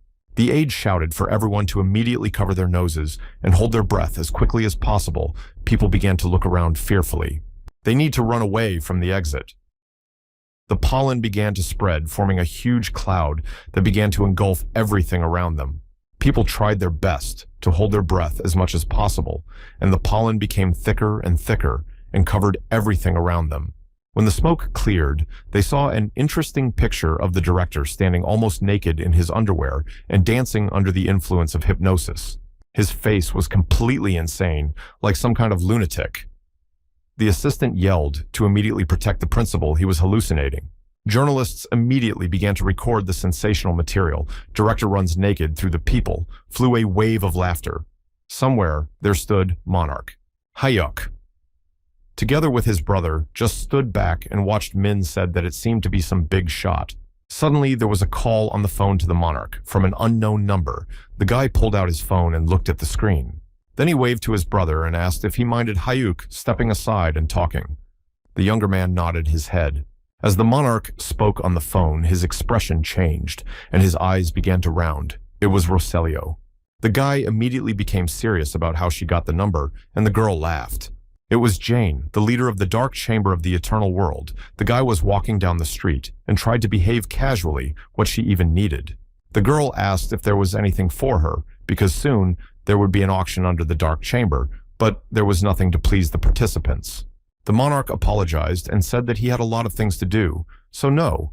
But Jane was not going to give up in this world. Everything is different after all. He needs money. After a bit of silence, Hyuk said he would give her a ring. Jane was interested, and what kind of ring it was. Hearing what the ring was, and who it belonged to before, the girl smiled, and it became more and more interesting. As for the exchange, they use the exchange store on Soul Street. She will send him all the details in a message. The girl hung up, leaving her acquaintance in complete bewilderment. The guy didn't even notice how he was just standing on the street. As soon as possible, he reached the station and was already rummaging around in the designated place. There was indeed a sack bag tightly closed. As soon as the monarch brought home the suitcase, that the younger Evan's eyes went wide at what he saw. The whole suitcase was full of money from top to bottom. It was unclear how many millions or even billions there were. Seeing a small envelope at the top of the monarch's desk, he opened it immediately and guessed who the letter was from. The guy immediately started reading it, and it was 9 billion. The truck was speeding down the highway, ignoring all obstacles, driven by a full-bodied man. There was a lot of photographers and street gawkers who were interested to see what was going on here. A large convoy of cars moved straight towards the castle. Passing through the gates, there were also many people crowded here. Chul got out of his luxurious Bentley and looked around. Although he was dressed in a suit, he had a blacksmith's hat on his head. In honor of such a celebration, Monarch decided to dress up the succubi as idols to entice the audience not to say they were very fond of it. The blacksmith looked at the girls with a disgruntled look. It seems he didn't really like that prospect. What a circus this was in the first place. As he entered the main hall, he saw the monarch, who stood and seemed to be waiting for an old acquaintance. Bowing his head, Hyuk smiled and said that Chul was late. But even so, the guy seemed to be in high spirits. Without waiting for any more words, the blacksmith grabbed him by the neck and began to choke him. The boy tried to excuse himself and get away from the blacksmith's tight embrace, but it was all in vain. He begged him to let go. After all, the master took pity and released the unfortunate monarch. That's how strong the power is. Hyuk tried to catch his breath. Looking at Chul, the monarch asked him what he had decided to change his mind, and the man hesitated, gathering his thoughts. Still rubbing his bruised neck, the monarch asked, so whether to move his workshop here or not. Flopping down in his chair, the old blacksmith started grumbling again. Just don't let the guy think he's doing it because he likes it. Suddenly the man became saddened. Here can find the necessary ingredients so he can't refuse such an offer. In addition, all this will take quite a long time, is the real world, so to achieve the same results. As in the game, you need to try hard. As soon as Monarch said he wanted to do it in 1 month, Chul almost swallowed his tongue. It was unthinkable. Even he wouldn't be able to handle such a thing. However, Hyuk said that he wanted to put the dusky blacksmiths first in line to use resources and monsters. Is he still in doubt? Unable to cope with his anger, the blacksmith shouted that in that case, they needed a mana generator. Hyuk was already picking through his inventory. Soon, he pulled out 3 hearts, warm and seemingly still alive, and a smile appeared on his face again, which should be enough. Following that, he threw this gift to the blacksmith. Chul said it was more than enough, and tried to hold the outlandish object in his hands. But he had something else. Chul was already wary of the premonition that this was going to be some kind of adventure again. Stretching into a smile, the monarch said he needed the blacksmith to do him another favor. What the man heard made the hairs on his head stand on end. The monarch was still the same after all. His ideas were still just as crazy. The memory again recalled scraps of when he was a monarch in the game and was busy destroying monsters. The man nicknamed the Butcher shouted that they would handle this and let the monarch go ahead and work on moving forward. They are, after all, a squad of masked men that he himself created, so let him not worry and leave these monsters to them. The girl waved her hand and said that they could easily handle them. These were just ordinary monsters. There was nothing to be afraid of. But he, as the main on the contrary, should save energy for the battle with the King of Demons, because there will be no jokes. Butcher barked for the monarch to finally stop wasting time here and go ahead. They can handle it here, so don't let him worry. Hyuk looked at his comrades with a look of utter gratitude. He hadn't expected them to be so selfless. Suddenly, the figure of the demon, the main monster of this world, appeared behind him, and his womb-like voice was heard. In just one blow, he was easily able to throw the hero far back. After all, their powers were incommensurate. The monarch was lying on the ground. He was badly injured, but still conscious. Steam was coming out of his mouth. The demon had shortened the distance in a second, and was already standing close to the boy, preparing to end this battle. Once and for all, his eyes were burning. A smile appeared on the monster's face, and in his nasty voice, he said that he was very disappointed. He had hoped there would be a good opponent. At the last second, the devil noticed that there were dozens of shards flying at him, ready to destroy him. It was one of the monarch's assistants who did it. But the demon put up his shield and blocked such a powerful attack without even moving. Next was another hero who struck from top to bottom, but the demon blocked that too with one hand as if playing with them. The girl flew from the other side, preparing her energy attack. Demon saw it all perfectly well, anticipating their movement, blocked and dodged. It was starting to annoy him. He'd kill these bugs first, then take the lead. The monarch lay in the distance, and in no way could help his friends. He was badly injured and could barely move. Butcher appeared out of nowhere and started asking if his commander was okay. He shouted that we should retreat and let the monarch go first, because it was too dangerous here and he had no strength. Then he turned back to where another hero butcher was already standing, asking him to take care of this man and keep him alive at all costs. In front of him stood the master of the dusky blacksmiths, an incredibly strong hero capable of fighting monsters alone. The master leaned toward the monarch and wanted to help him stand up, but the hero pushed his hand away and answered rudely. He then turned to the butcher and ordered them to retreat again. They had too little strength to deal with this demon. But his comrade didn't listen to him. He said that the only one who can destroy this demon is only the monarch, and he needs to become stronger to win. This is, after all, the main goal of the masked soldiers. Butcher smiled, already anticipating the battle, so it was useless to stop him. The hero wanted to stop him, but immediately coughed up blood. The blacksmith was afraid, because the monarch was on the verge of life. In the end, all the soldiers were defeated. The girl was lying in a pool of her own blood and barely breathing. The monarch himself also suffered. His armor was almost completely destroyed. He stood in the middle of the ashes and could do nothing. All his comrades fell. The boy cried out in grief. He had lost everyone he knew, and now all alone he couldn't defeat the Demon King. He felt miserable. These memories took over Hyuk's head, and he didn't notice that he had been staring out the window for some time. Suddenly he was distracted by a knock on the door, and a voice informing him that a visit had arrived. Ordering the guests in, the monarch approached them and saw familiar faces now in real life. In front of him stood his battle comrades Butcher and two others, a girl with a pink cloak and a guy in a gray mask. They stood opposite each other for some time, trying to realize that they were seeing old acquaintances. Captain Butcher smiled. He was incredibly happy to see the old commander after all this time. The second soldier, nicknamed Guillotine, was also smiling. He looked through his shiny glasses. It was obvious that he was happy to see them. The girl, nicknamed Ice Flower, looked around at her friends. She could finally see them after such a long separation and painful parting. The monarch looked at his friends and wondered if they were doing well. After all, they hadn't seen each other for so long. Almost unanimously, they replied that everything was fine. Butcher hugged the others, and it was obvious that there was a very strong bond between them. With a white-hot smile on his face, Captain Butcher stated that they had been doing just fine all this time, so there was nothing to worry about. The monarch asked if they had contact with the rest of the Butcher, readily replied they had arrived here as soon as they heard about the commander's appearance.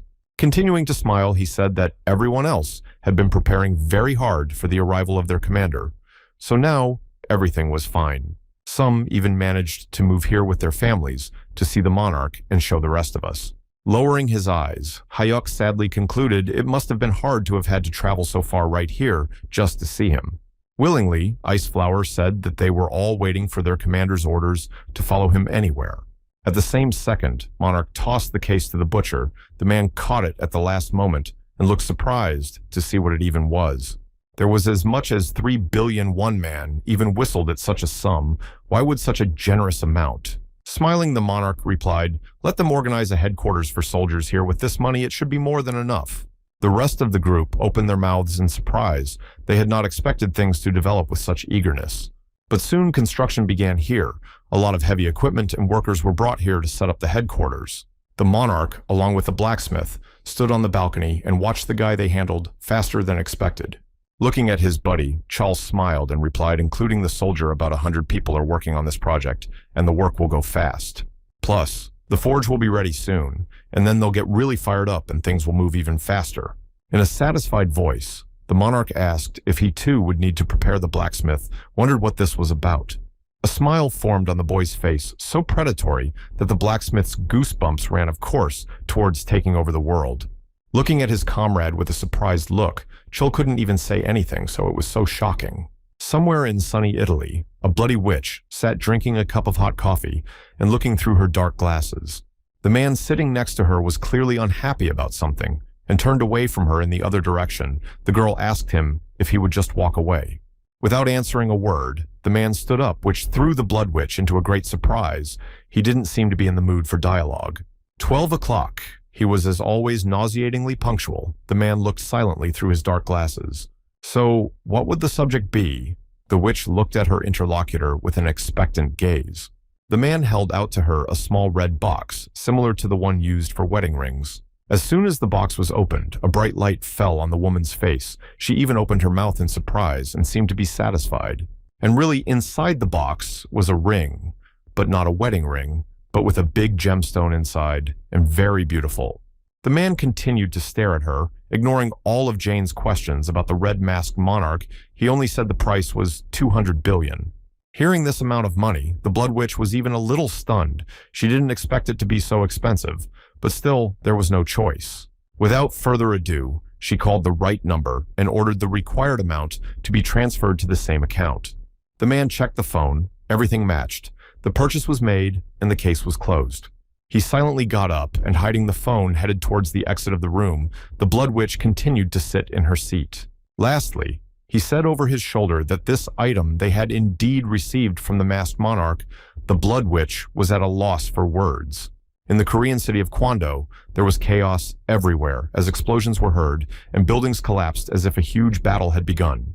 People ran in panic to any safe place with their eyes wide open in terror. They screamed. The crowd of people were chased by monsters. They stretched their horrible hands towards them in an attempt to catch the hapless victims. The army tried to prevent, but it was too late. Monarch, along with his team, sat in the headquarters of the battle in Echo Canyon, and the game was known as the Undead Paradise. What's happening now will turn the city into a wasteland. So if there's overflow, we need to start evacuating. They say there's already a lot of casualties. Now, this is the main concern of the government. The masked monarch was thoughtful. The situation was critical. After a short deliberation, the guy said that it was this city that would be the target of their first raid. Everyone was surprised, although it was obvious.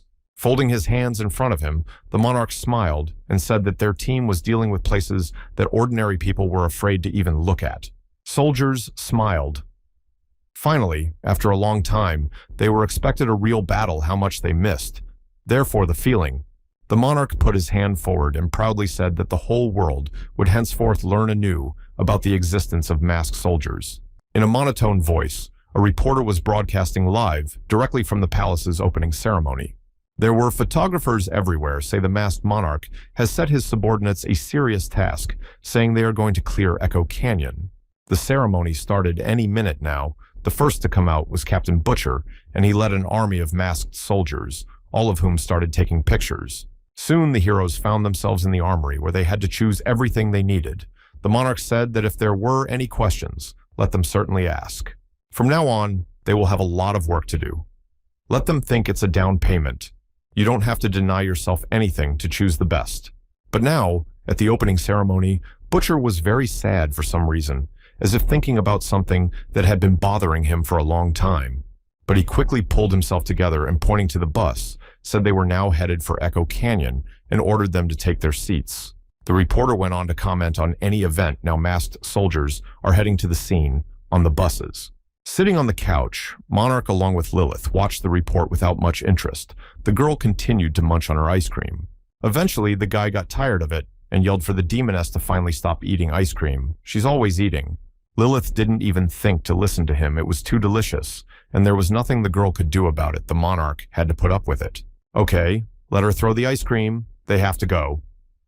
The girl almost choked. They're going out again. Smiling, Hayuk looked at her and said there were more important things to do than just sit on the couch and eat ice cream. He needs to pick up something. The demoness looked at him with interest. Apparently, the commander is up to something again. There were several armed soldiers on duty near the entrance to the building, blocking the way in. One of them was holding a cell phone that was broadcasting live from the scene as the masked soldiers headed into the canyon. Suddenly, a strange sound, like footsteps, came to the ears of one of the soldiers, and the man immediately raised the bolt and prepared himself. A pink cloud of some strange smoke formed in front of him, and the man didn't even have time to think of anything, but just watched. As soon as the pink smoke hit the nose of one of the soldiers, he immediately began to lose consciousness, and soon his mind left him. The two soldiers were disarmed instantly. They fell to the ground and fell into a deep, lethargic sleep could safely pass. In front of them stood the monarch, along with the demoness. The girl wondered, did they pass out so quickly some of them are weak?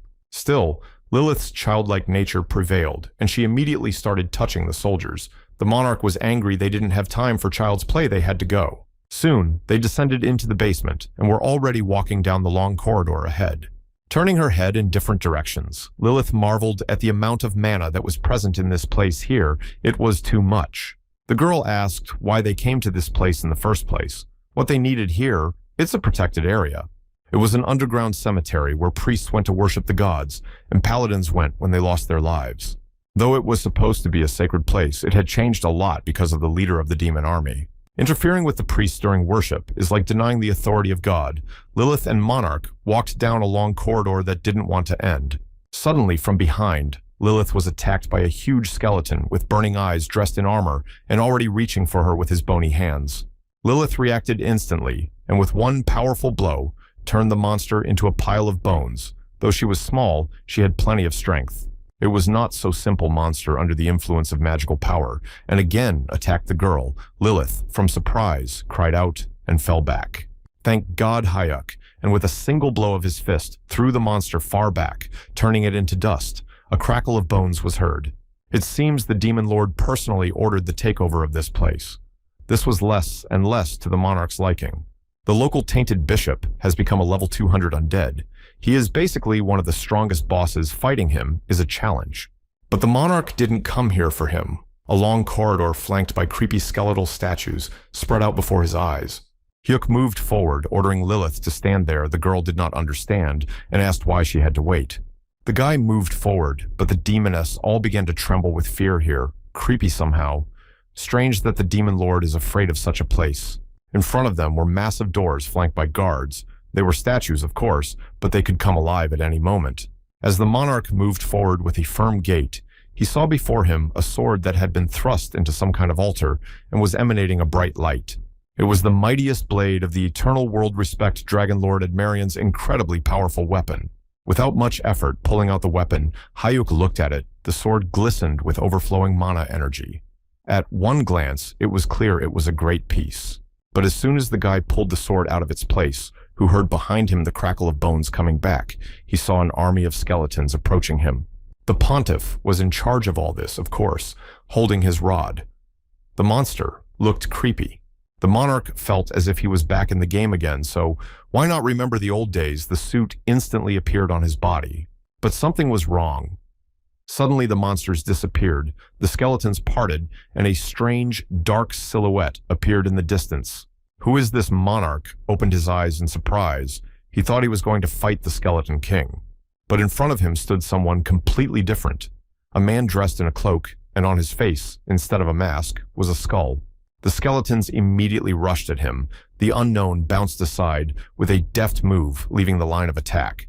Suddenly, a magical pentagram-shaped drawing appeared under the destroyed skeleton. The sorcerer began to summon the undead. Strange words in an unknown language sounded in the air, and the bones began to rise by themselves, forming something completely different. The necromancer stood in the middle of the skeleton army and called out to his servants to battle. The skeletons froze and dared not move from their position. Before my eyes appeared a strange creature, created from the bones of skeletons. It was a dog with burning eyes and a creepy face. Necromancer commanded it.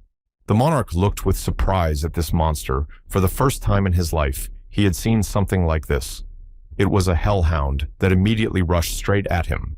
The monster cracked its bones and destroyed the skeletons one by one. This hound was much stronger than ordinary skeletons. but it only took one blow for the pontiff to destroy this hellhound, leaving behind nothing but a pile of bones. His formidable silhouette loomed somewhere in the distance. The necromancer trembled slightly, in fear he had not expected to face such a strong opponent. The monster opened its wide mouth, and a bright beam of violet energy emerged from it, its eyes burning with rage. One more second, and something terrible would happen. There was an explosion, but the necromancer luckily managed to block it. Although it cost him a lot of effort, the man was barely able to stay on his feet. The huge skeleton was already flying towards him, wanting to deliver the final blow and finally finish off its victim, but the necromancer managed to dodge. Behind the huge skeleton, there were already several hellhound skeleton dogs standing behind it. They were rolling their vile mouths and preparing to attack. After a wave from their master, the dogs rushed into battle directly at the giant skeleton, their eyes burning with rage, and crackling could be heard everywhere. The pontiff swung his rod, and in one blow struck several dozen hellspawn at once. He dealt with them as if they were toys. Following that, he launched several explosive balls directly at the necromancer who stood in the distance and was unsuspecting. After the explosion, the skeleton looked towards the enemy with a burning eye to see if he had survived. The smell of scorched earth was everywhere. Everyone was alive. The monarch arrived in time and protected the strange necromancer with his shield spell. The necromancer was shocked at what this man was doing here. He didn't ask for help. The monarch replied that this man's character hadn't changed at all. Swinging his sword, he launched a powerful wave of energy directly at the giant skeleton monster before it could react, and stood still. A second later, there was an explosion. After such a thing, no one could. Stay alive monarch just stood there and watched the result of his actions. The sorcerer simply watched the player's actions and couldn't believe his eyes that someone so powerful had come to his aid. Turning to the stranger, the monarch said that they hadn't seen each other since the 400th Hope Squad, right? This necromancer's name was Yang Su Cheng. He stood there not realizing who this even was and how he knew his name. It took him a second to realize who was in front of him, and he immediately asked if the monarch was going to the canyon. He asked, "What about the necromancer?" "It's just a bunch of undead. Is he so crazy that he came here for this?" The necromancer laughed. "He's been crazy for a long time. Since they met then, the monarch has one crazy proposal for him." Ian looked at him with surprised eyes.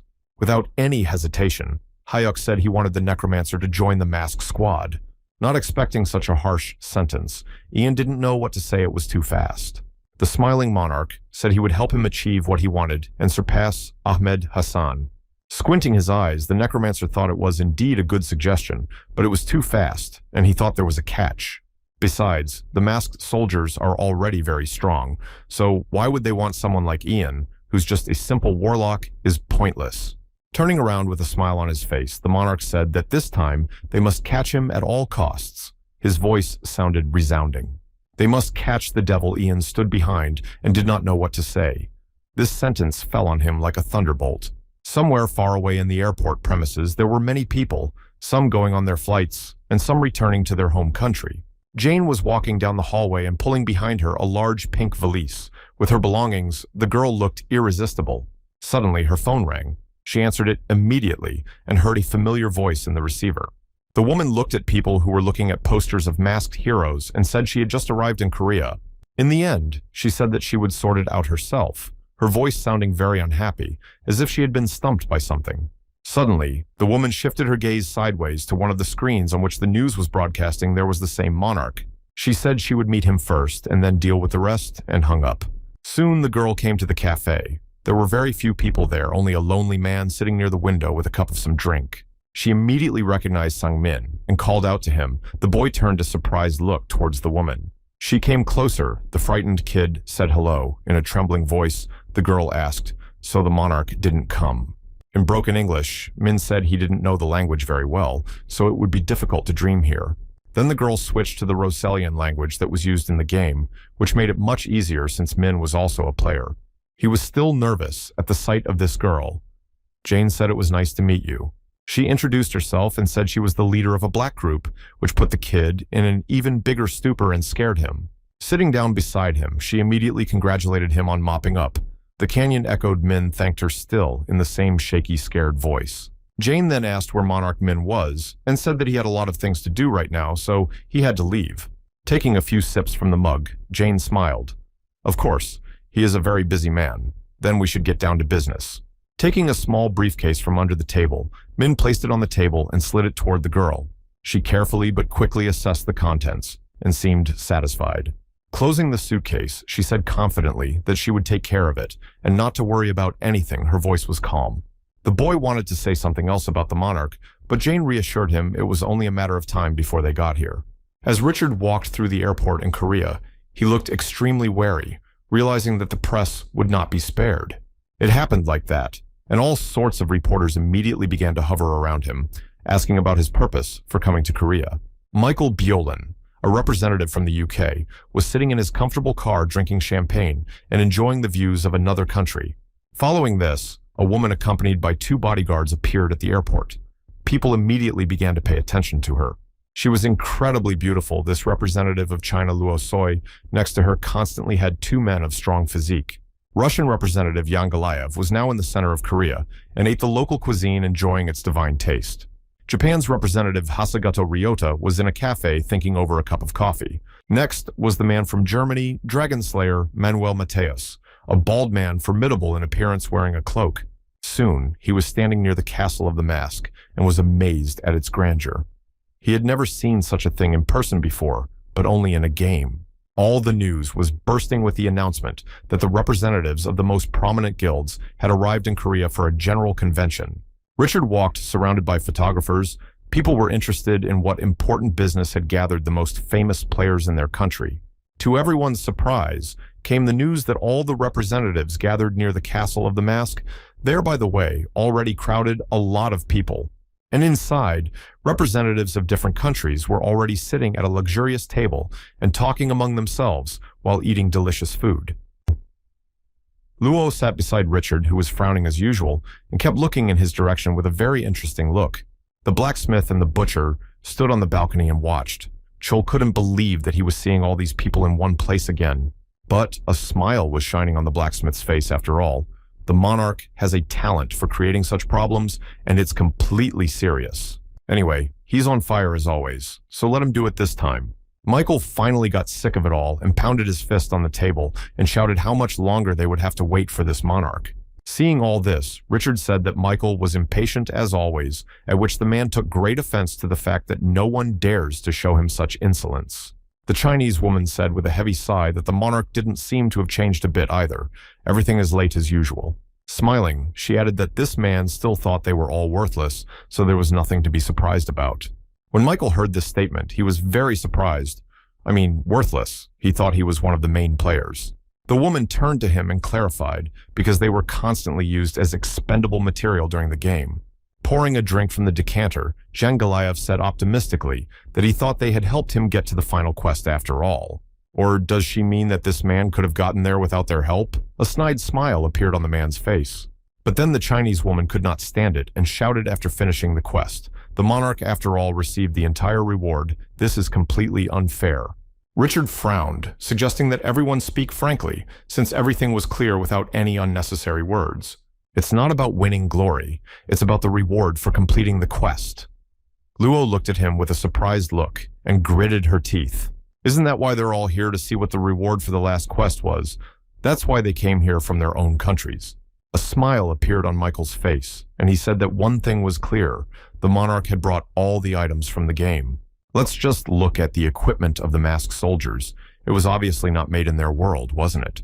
Galev could not agree more. He too looked at the soldiers. Everything was exactly as Michael said.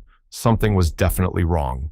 Suddenly, the monarch's voice rang out, and everyone else fell silent, turning around to look at Luo, who was still in the same position.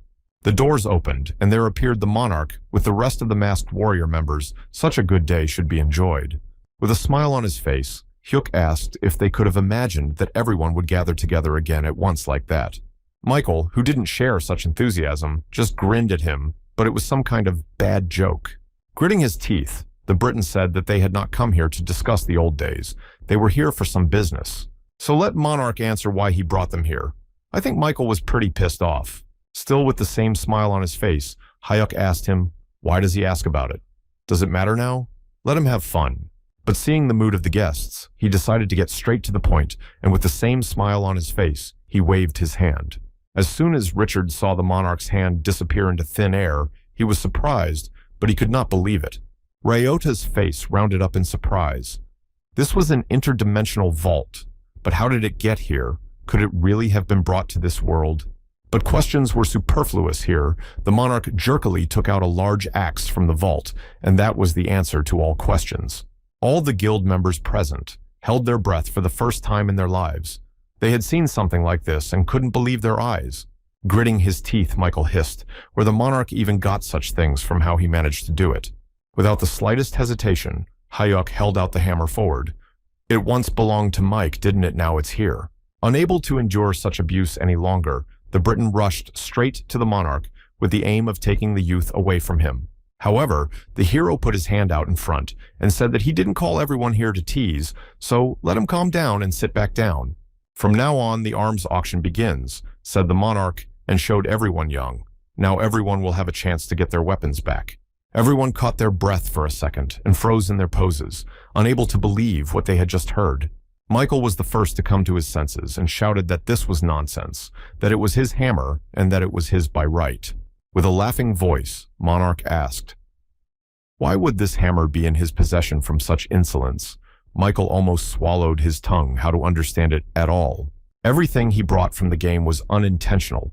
There were no owners. It was just lying on the ground, so Monarch picked it up. Michael could not accept such insolence and just gritted his teeth. He realized that the monarch was right. Suddenly, for everyone, Richard said that this hammer is him. Michael looked at him with a surprised and angry look. The Briton let out a scream. He couldn't let his favorite weapon go to anyone else but himself. He shouted for him to shut up. But Richard smiled conscientiously and said, "There's an auction here, so what's the problem if Richard participates?" Michael, who wouldn't give up, said that if he did, he would just destroy it, and that would be the end of it. Suddenly a voice called out, asking them to be quiet because the auction was about to begin. The minimum bid is the starting bid is 10 million. Minimum bid is $500,000. A smiling man happily announced the opening of the auction. The bidding had begun. When Jane entered the monarch's office, the first thing she asked him was if he was acting immorally. Hyuk pretended not to know what he was talking about. After looking at the monarch, the woman asked what he was even trying to accomplish. That was crazy. Does he want to subdue them, or is he seeking quick enrichment? Hyuk just looked at her and smiled. Finally, he said just one phrase, bait. The girl opened her eyes in surprise and didn't realize what he was even talking about. Jane questioned him if she had heard everything accurately. The monarch nodded his head and continued to smile. He'd set the bait, and they'd take the bait like docile fish. That was the plan. But Jane still didn't understand what the plan was. In the auction room, continued bidding bids reached up to space. 31.5 million here circled just crazy money. Richard Paulson was determined to buy the hammer and was raising the stakes by the minute. He didn't spare any money to get this treasure. Looking at him, Michael, he couldn't believe that some other man would wield his hidden weapon. Suddenly, Manhwa raised his hand and made some kind of cosmic bet of 200 million. Everyone fell silent. No one dared to bet more. The German looked at everyone with a lifeless stare. The auctioneer asked if anyone wanted to raise the bids, but everyone was silent. So Young went to the representative from Germany. Michael looked at him with a sizzling look. He couldn't let that happen. Eventually, he got bolder and raised his hand and made the next bet, 210 million. He was ready to part with all his money. The auctioneer happily announced the bid and asked if anyone wished to raise it, but everyone was silent. The other participants just looked at Michael and could not believe that he was willing to spend such a huge amount of money. No one dared to say a word. The Briton gave everyone a triumphant look. The auctioneer congratulated him on his purchase and announced that the hammer would go to him. It was time to move on to the next subject. The man turned to his assistant. The girl brought up the next item of the sword of the sun's favor that had previously belonged to Richard. As soon as the American saw it, the man's heart raced. It was his weapon. He couldn't pass up the chance. Michael was now looking at him with a predatory look in his eyes, and there was nothing good in those eyes. The man shamelessly raised his hand and made the next bet 200 million. Richard looked at him with a frightened look. The man couldn't let this man take possession of his weapon. He grabbed his head and began to think hard. The bidding continued. A few hours later, the auction ended, and the bidders went to their rooms, and only Richard walked down the empty street. Suddenly, there was Michael's voice calling his name, and Richard immediately turned around back. The Briton appeared out of the fog and was approaching him from the back in a fast and gait. Richard already foresaw something bad. Approaching his opponent, Michael looked like a beast. His eyes glittered with hatred. He was ready to destroy the American. Trying to keep his voice calm, Richard said that he didn't think they had any unresolved questions about what the matter was. And besides, because of this man, Richard had to spend over 200 million, so he's still in the red. Unwilling to back down, the Brit roared that money was not important in his eyes, glittered real anger and hatred. Richard had managed to make him very angry, and so Michael now pulled out a small dagger and lunged straight at the man. Naturally, Richard was not going to give up so easily, and with the help of his glove, deftly repulsed the attack. This Briton is always making a big deal out of nothing. Resentment took hold of Michael's heart. He asked, "Since when did an American think he could behave like that?" Swinging his shiv, he shouted that today was the last day Richard would walk on this earth, but the American managed to dodge. This was followed by a powerful straight punch that threw Michael far back, causing him to spit out several teeth. After flying a few meters, hit the ground. Now Richard stood in front of him and said, "Let him not forget that even in that world, Michael, I am not his equal." The American smiled. "And nothing will change here either. He's still stronger and faster, even if he doesn't even try." The bruised Briton could not bear such insolence, and jumping to his feet, immediately rushed into the next attack. Swinging the knife, he launched a huge energy wave. Thank God the American managed to bounce away. After such a powerful blow in the nearest wall was a big hole, there was a distinct smell of scorched earth everywhere. Realizing that it seemed that a fight could not be avoided, Richard drew his sword and prepared to attack. If it was such a case, he would at least have some fun. It looks like this is the point where their childishness ends, and the serious fight begins. American got ready. Michael was ready too. He held his hammer and came closer and closer. Now they were going to fight at full strength, and who knows how it would end. Richard was the first to strike, and he rushed at his opponent, swinging his sword. Grabbing his hammer, Michael ran towards him. Now, if they clash in battle, they will destroy this entire castle. And at the moment when the blow should have happened, nothing happened. They just missed each other without taking a single bit of damage. Infuriated by this turn, Michael shouted for his opponent not to give in to him, but the American thought also why they were not fighting. If this is the case, we should fight in hand-to-hand combat, Richard thought, and delivered the first powerful blow with his fist. The Brit wasn't far behind either, and landed a powerful uppercut on his opponent. Richard backed back up. Both men stood there and understood nothing. Why their weapons were completely useless in a fight. They examined them, but everything was fine.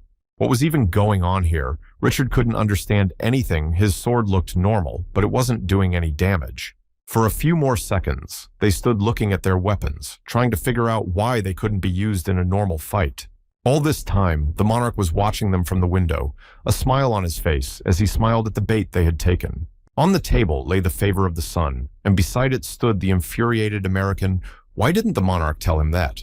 Why couldn't you say that you can't use your weapons yet? He knew everything. He didn't say anything. Pretending not to understand, the monarch said he didn't tell him to buy the weapon, so why the complaint? It would have been worth checking before buying if he had enough attributes. American realized the baselessness of the accusations. The man sighed heavily. He had no other option but to agree. So what this monarch wants? What could he even do to get the monarch to help him with this? Hayuk looked at the American with a serious look. Thinking he said there was one favor he would like, the American clenched his fists and prepared for the worst. Hearing the monarch's request, the American opened his mouth. Hayuk said that in America, now there are many dungeons that no one can clear, and he is ready to take them up. Hayuk sat in front of the American and smiled radiantly, but Richard did not understand anything. The man came to be horrified at such a request. He has no power to decide such things. Even with his influence, it is almost impossible. He didn't know how it was done in Korea, but in the United States, the sweep is controlled by the state. The monarch just stared at him. The hero said that's why he was asking the American for help. Richard almost swallowed his tongue. He didn't understand how he was going to solve this issue. After a moment's thought, Hyuk replied, "Let them do so if they saw the point of the monarch's existence." In complete confusion, Skoy American left the office. He did not understand how to do it, because this is the management of the country and not trivial children's toys. To his surprise, he noticed the rest of the crew sitting right there, monarch, that they too had been blackmailed. His suspicions were confirmed when the German asked about the monarch blackmailing the American. Richard became even more grim. Looks like the masked monarch outplayed them all. Richard hated to admit it, but he did. The British man went on a rampage and started smashing everything around him in anger at how dare this masked clown lead Michael around by the nose. The British man was like a beast. Whatever it cost, them just need to put a stop to it. The man drew his weapon and started waving it around. Suddenly, Richard said in a completely calm voice that he didn't know if Michael was really that stupid or just pretending. The American spoke calmly, saying if he had any consideration in his head, let him think hard. He thinks he can at least scratch the monarch with his penknife and not make the rest of us laugh and embarrass ourselves. Michael cooled down a little, but there was logic in the American's words. He could do nothing against the masked monarch. Richard suggested that they think it over carefully because the task is serious and there is no way out of it. We need to think hard about whether we should grab that rotten helping hand or let it go. There was silence between them for a second. Nobody knew how to start the conversation because the situation was not the easiest. Several demons swinging their ugly clubs swept straight at their victims in an attempt to destroy them. With one powerful blow, the demon destroyed the skeleton into a pile of bones. But suddenly, Monster found that he was about to be attacked. On the face of the demon was frightened. Monster stared at him with distraught eyes. The skeleton's armor sword swung straight at him, and its empty eye sockets burned bright red fire. The necromancer was in charge of the whole thing, all on an infernal horse that was just a skeleton, and it looked terrifying. Suddenly the monarch appeared and called out to him. He said that the necromancer was truly incredible. Dealing with the Bariaki alone is truly impressive. Su-chan still wondered, why is Monarch doing all this? Doesn't he have enough money? Yuk laughed, necromancer, that he constantly communicates in this manner. Still, he wondered why the monarch had asked all the representatives at the auction for such nonsense. It made no sense. If players get stronger, then will it be easier for me to survive? And why would there be heroes on the other side? The monarch laughed at his disposal. Indeed had an incredible amount of equipment, but if you think about who he could give it to, more than 1 million people have gotten into the game, and Monarch just can't physically provide everything they need. So you have to choose. After all, sooner or later the players themselves will have to become stronger whether they want to or not. Survival depends on it. The necromancer understood in principle what the monarch was talking about, but it still didn't answer the question. The monarch's eyes were filled with the recent events when he lost the closest person to him. When he lost his entire crew, while they were trying to get him safely away, it was all horrible. In front of his eyes were all those images from the recent battle where he had lost everyone he knew and loved. He remembered how he himself stood almost exhausted and tried to just survive while the lifeless bodies of his comrades lay around him. At that moment, he felt like the most miserable person on earth. He was completely alone, having lost everything he had. When he stood in front of a demon so all-powerful that even getting close to him was a very big accomplishment. And also, the hideous smile of that monster so nasty that it was unbearable to even look at him. Now was his only chance to finally get even for all that he had endured. He didn't want to lose, not this time. Tonight, the news channels showed that the necromancer single-handedly mopped up a heavy Bariak road. It was an incredible event. The masked soldiers were successfully attacking in the Bolo wastelands, and the success of the soldiers was unbelievable as they conquered new heights. The monarch has become a national hero, and South Korea is the epitome of player power, with players from all corners of the globe gravitating here. The JVP group's office was in complete chaos. They still couldn't make contact with the masked monarch. It was simply unforgivable. The man burst into screams because South Korea was being watched by the whole world and he didn't care about anything. On the island in the distance could be seen a silhouette standing on one of the mountains. It was a tropical land where eternal summer reigned. Hayuk went into the water up to his knees. A smile shone on his face. He finally felt happy. His plan is coming to fruition. Looking at the beautiful sunset, the boy thought it was just a great time for a walk. Maybe he should have taken a picture and put it on his screensaver. Suddenly, the phone rang to him. The guy immediately picked up the phone. It was Jane. The girl asked how it is to be a star of the world, she was called, and the United States. In Las Vegas reigned total devastation from the former city of entertainment. There was nothing left, only ruins and wasteland. The warship plowed through the ocean, firing its large-caliber guns at the monsters. The main headquarters was in a state of turmoil. It was impossible to make eye contact. They were trying to contact the airplane. The pilot reported that the visibility was almost pouring. Everything was covered with dust and fog. It was impossible to see anything. There was no other way out. We had to go to Plan C, namely the assault military, and heavy artillery were already moving in the sky, flying airplanes. A whole column of tanks was moving straight towards the cluster of monsters, where there was a major hotbed of monsters that needed to be destroyed. Suddenly, everywhere began to sound explosions. Soldier did not understand anything. Tanks exploded themselves, reigned true chaos. The commander of the assault team tried to see something, but because of the cloud, nothing could be seen. The soldiers fell one by one. He tried to clear the dust from his eyes, but it didn't help. It was like he was in a fog, and there were monsters somewhere. Hearing the movement, the man grabbed his automatic rifle and started pouring lead into everything, but it was useless. The monsters were too many, and the group was broken. At the U.S. airport, passenger planes were flying everywhere. There was a buzzing noise. Flights did not stop for a second. The monarch stepped out of his private jet and found himself on New Earth. Here he had a lot of work waiting for him in America. There were too many dungeons.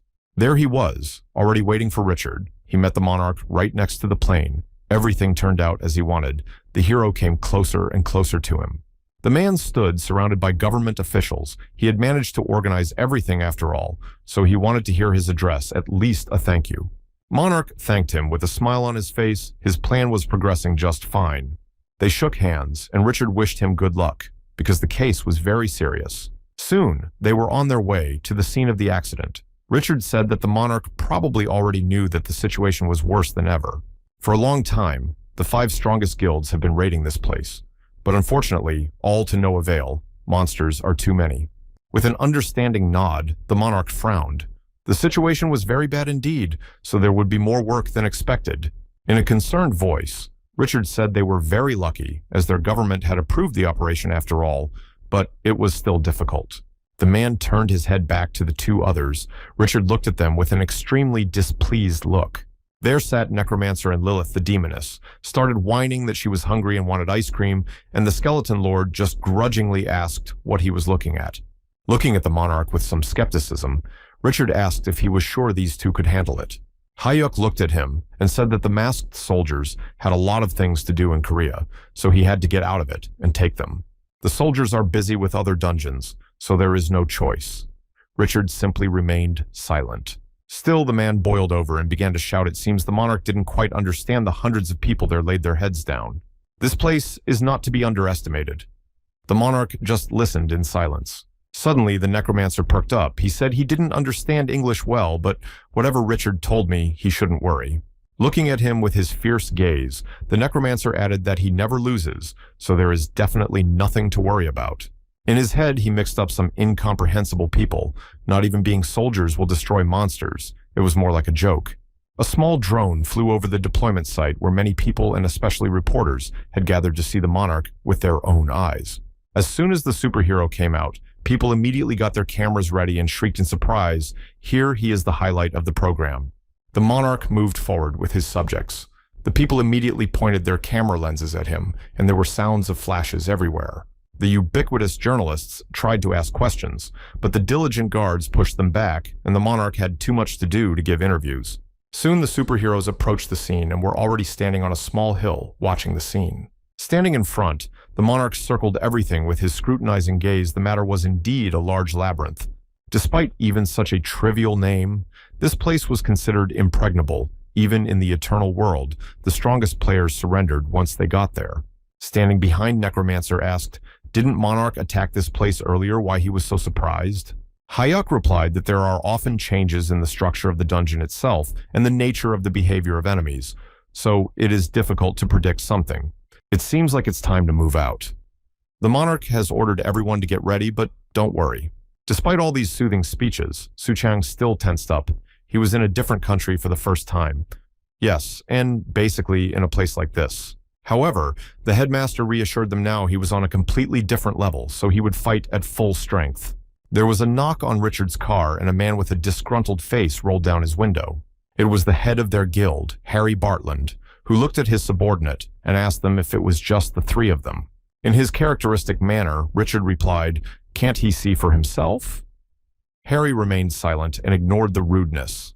It still seemed to him that even for a masked monarch, it was frivolous to not be too relaxed about such a mission. Richard replied that he too had some misgivings, but that he would not interfere, but that he had little faith that this man would not succeed. And yet, one day long ago, the monarch was unable to pass through the labyrinth and was crushed by a crushing defeat, losing his arm. Soon, they were already down into the labyrinth. The necromancer was a little worried because of this fog. It was hard to know which direction to go. The monarch ahead warned that no one should let their guard down. Anything could happen here. They could get lost and then get eaten by monsters. It's not exactly encouraging for the company, but still. They continued to move forward. Lilith begged for ice cream. She was hungry even though the girl kept whimpering. Eventually, the monarch ran out of patience, and he promised to give her 10 grand when they finished their mission. It seemed to work, and she shut up. The necromancer moved closer and wondered why the monarch even brought her here. She wasn't even human, but Hayek reassured him it was okay. He just wanted to check something, and that's all. The necromancer looked at him incredulously. Suchan began to turn his head around. It seemed to him that they had been walking for hours, and there was nothing visible. Suddenly, he noticed something lying in the desert and looked closer. What he saw shocked the necromancer.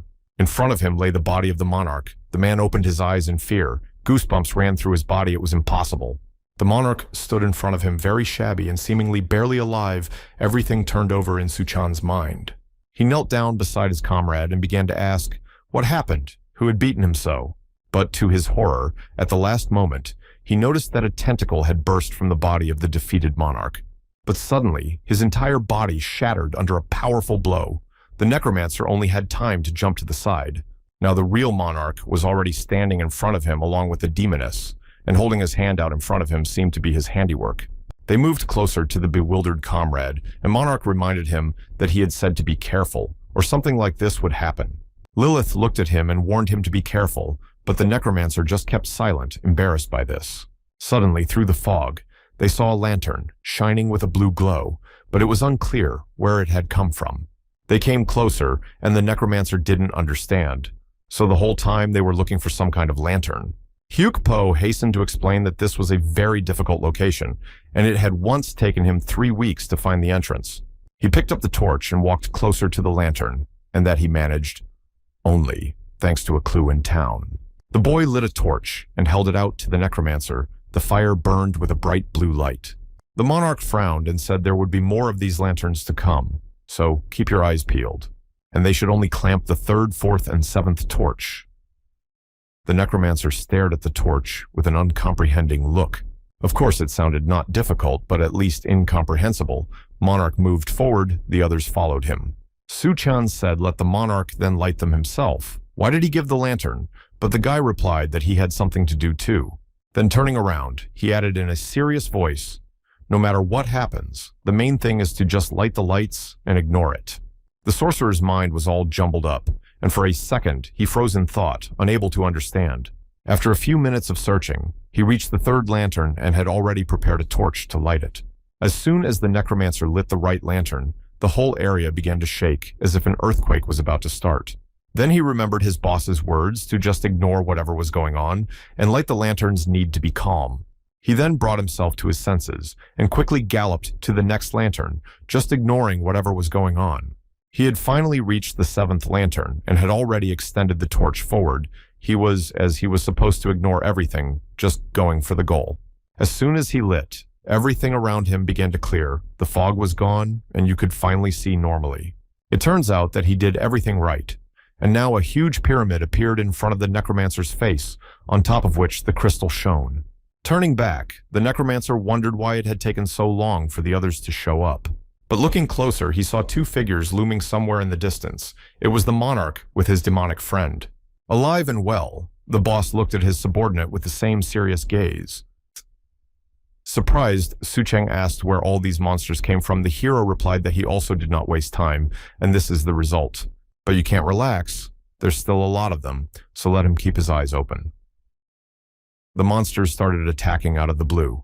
Seeing this horror of necromancers, cried out for them to wait. He needed a little more time to come to his senses. It was over pretty quickly, and the team already entered the tomb where their target supposedly was. Going down the steps, the necromancer noticed that it was much quieter than he expected, as if he were in some kind of crypt. Turning to his ward, the monarch told him to be careful. There are many traps here and hidden ones at that. Even if he's around, the rest of us shouldn't let our guard down. There's no way of knowing where they are. With a smile on his face, the sorcerer said that he was in great anticipation. Before what was coming, his eyes even lit up. After just a few seconds of making one careless step, he almost got caught by a few arrows flying near his face. Thank goodness he wasn't hit. The arrows just stuck into the wall. The monarch turned around and reminded him that he had warned him to be a little more careful after all. This was followed by a huge mace that flew again near the sorcerer's face, and he was able to react at the last moment. Monarch. Looking at all this, he asked if he realized that he was making extremely unusual noises. The necromancer mumbled guiltily under his breath. Was no less sophisticated, it was a pit with spikes. As soon as an inattentive person stepped in it, he was finished. The next second, there was a massive explosion of how many of these traps someone had tried very hard to set up here. The monarch and the demoness looked at their comrade with extremely dissatisfied looks, whether he would get out of here alive or not. The necromancer himself seemed to doubt it now, and behind his back stood an army of undead, ready to execute the order at any moment. 2 doors appeared before his eyes, each of them likely leading to a different end of the tomb, and the monarch grinned. Hearing that they had to get out of here in 30 tries, the sorcerer grew cold with fear. It was no longer funny. In front of him stood several huge demons. Their faces were, to say the least, they were friendly. Nothing good could be expected. With irony, the monarch said that if they were unlucky enough to encounter a whole bunch of monsters, Suchang just laughed. Such triviality will not deter him.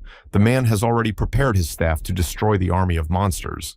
But Lilith was ahead of him, and quickly flew straight into the crowd of monsters. Everyone else just watched the girl in amazement.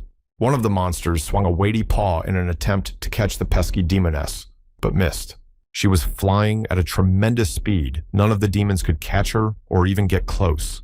When asked by the necromancer, "Who is this child?" the monarch advised to hold his breath, unless, of course, he wanted to show his shameful side. Meanwhile, the demoness was having fun flying around the army of monsters as if it was some kind of child's play for her. The necromancer opened his mouth in surprise as the monsters began to fall one after another. The necromancer looked at his companion in surprise and asked if this child was really a succubus. How could he even subdue her? He's that real genius. Hyuk just silently continued to watch what was happening. Monarch contracted for 2 things to find out if Lilith's spell works on monsters and if she could awaken by devouring their power. Finally, she finished. The monsters were already lying unconscious, and not much of a threat. All this took no more than a minute. Lilith didn't even notice how it was over and looked around in surprise. Then she shifted her gaze to the 2 boys and turned to the monarch. Now he would give her ice cream, right? He did promise. The first prediction turned out to be correct to confirm the second. "We need to wait for Lilith already," looked very displeased. The monsters were attacking again as if they knew no fatigue, and there were so many of them that there was no end in sight. For the necromancer, it was a true paradise. He launched his skeletons into the battle everywhere. The shrill of bones and the clinking of armor could be heard. Monarch just watched everything from the outside. The mop-up is going well, so there's nothing to worry about, just wait for the end. First, thanks to the power of Lilith, this girl was a rare ally, and she could easily deal with evil. Secondly, the necromancer with his skeletons was a huge help. Thanks to these 2, they easily managed the sweep. Now the team was moving forward. The only thing left to do was to reach the target point, and we can consider everything a success. Eventually, they reached the place the commander was talking about, and in front of them was a huge hall with a crystal shining on top. It was like a gemstone. After destroying this crystal, a red chicory would appear. The necromancer immediately inquired how strong this monster was. The monarch replied, if he was lucky, he might win. The monarch frowned and added that this dungeon boss was not the kind of monster that was comfortable to fight against alone. In any case, they should start. The necromancer picked up his mace and prepared himself for something interesting to happen. But to his great surprise, the monarch ordered him to stand still and stay away. Suchan wondered, why would he? Answer the questions of the underlings. The boss replied that he himself will fight this monster, so let them stand still. Besides, the necromancer will have other duties. Hyuk didn't seem to be joking. His voice became more serious, so let everyone do their part. The town was in turmoil at this time. Everyone was looking at their phones and opened YouTube. There was something incredible going on. People have never seen anything like this before. All eyes were staring straight into the monitors. People were waiting for the great battle. A man burst into the office and ordered his co-workers to open YouTube immediately because something big was about to start. People began to whisper, why such a commotion? All eyes shifted to the shouting man. The monarch is now attacking the Great Labyrinth. It was an unmissable broadcast with over 30 million people watching. People couldn't believe their eyes and just opened their mouths in amazement that no one had ever done such a thing before. Probably a historic event was about to take place. The monarch, meanwhile, was climbing straight up the steps to the crystal with only seconds left. The hero stopped right in front of him and prepared to destroy. He gathered his thoughts. Now there was a very serious battle to be fought. He swung around, and with a single, powerful blow of his fist, he shattered the crystal into several pieces. A second later, the entire room was covered in smoke, and the silhouette of a huge monster could be heard through the shroud of smoke. In front of him stood the boss of this dungeon, a monster clad in armor and wearing a helmet with huge horns on his head. Hayuk stuck his hand into his spatial inventory and began searching for a suitable weapon. The guy didn't seem worried about what was going on at all. Then pulled out a scroll of distortion. This thing allowed the user to move to any convenient time and place.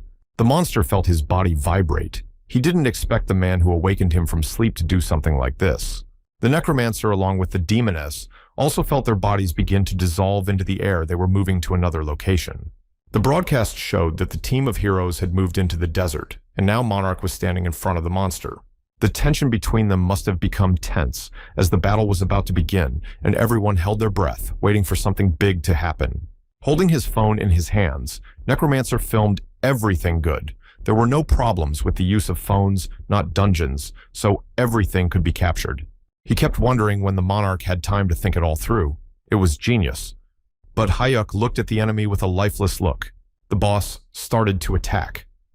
First, he released 2 lasers from his eyes. Monarch saw all this coming and immediately bounced aside all the moves he already knew. The first phase of this monster is very simple. The monster started shooting laser beams at him. Monarch flew straight at him, easily evading all the blows. The hero was coming at him at an incredible speed, about to deliver his first blow. Needing only to warp space and make a melee attack, the monarch drew his sword and swung. Shikari immediately blocked the attack with a triangular shield. The clinking of weapons was heard. The air was filled with electricity. Striking one after another, the monarch realized that the shield around this monster's body was very strong and could repel up to 10 attacks. Simply put, unless it's an accessory that can use the jump at least 10 times, it will be useless anyway. With one swift blow, the monarch shredded Shikari's shield like a toy. The demon bounced backwards in an attempt to get out of the line of attack.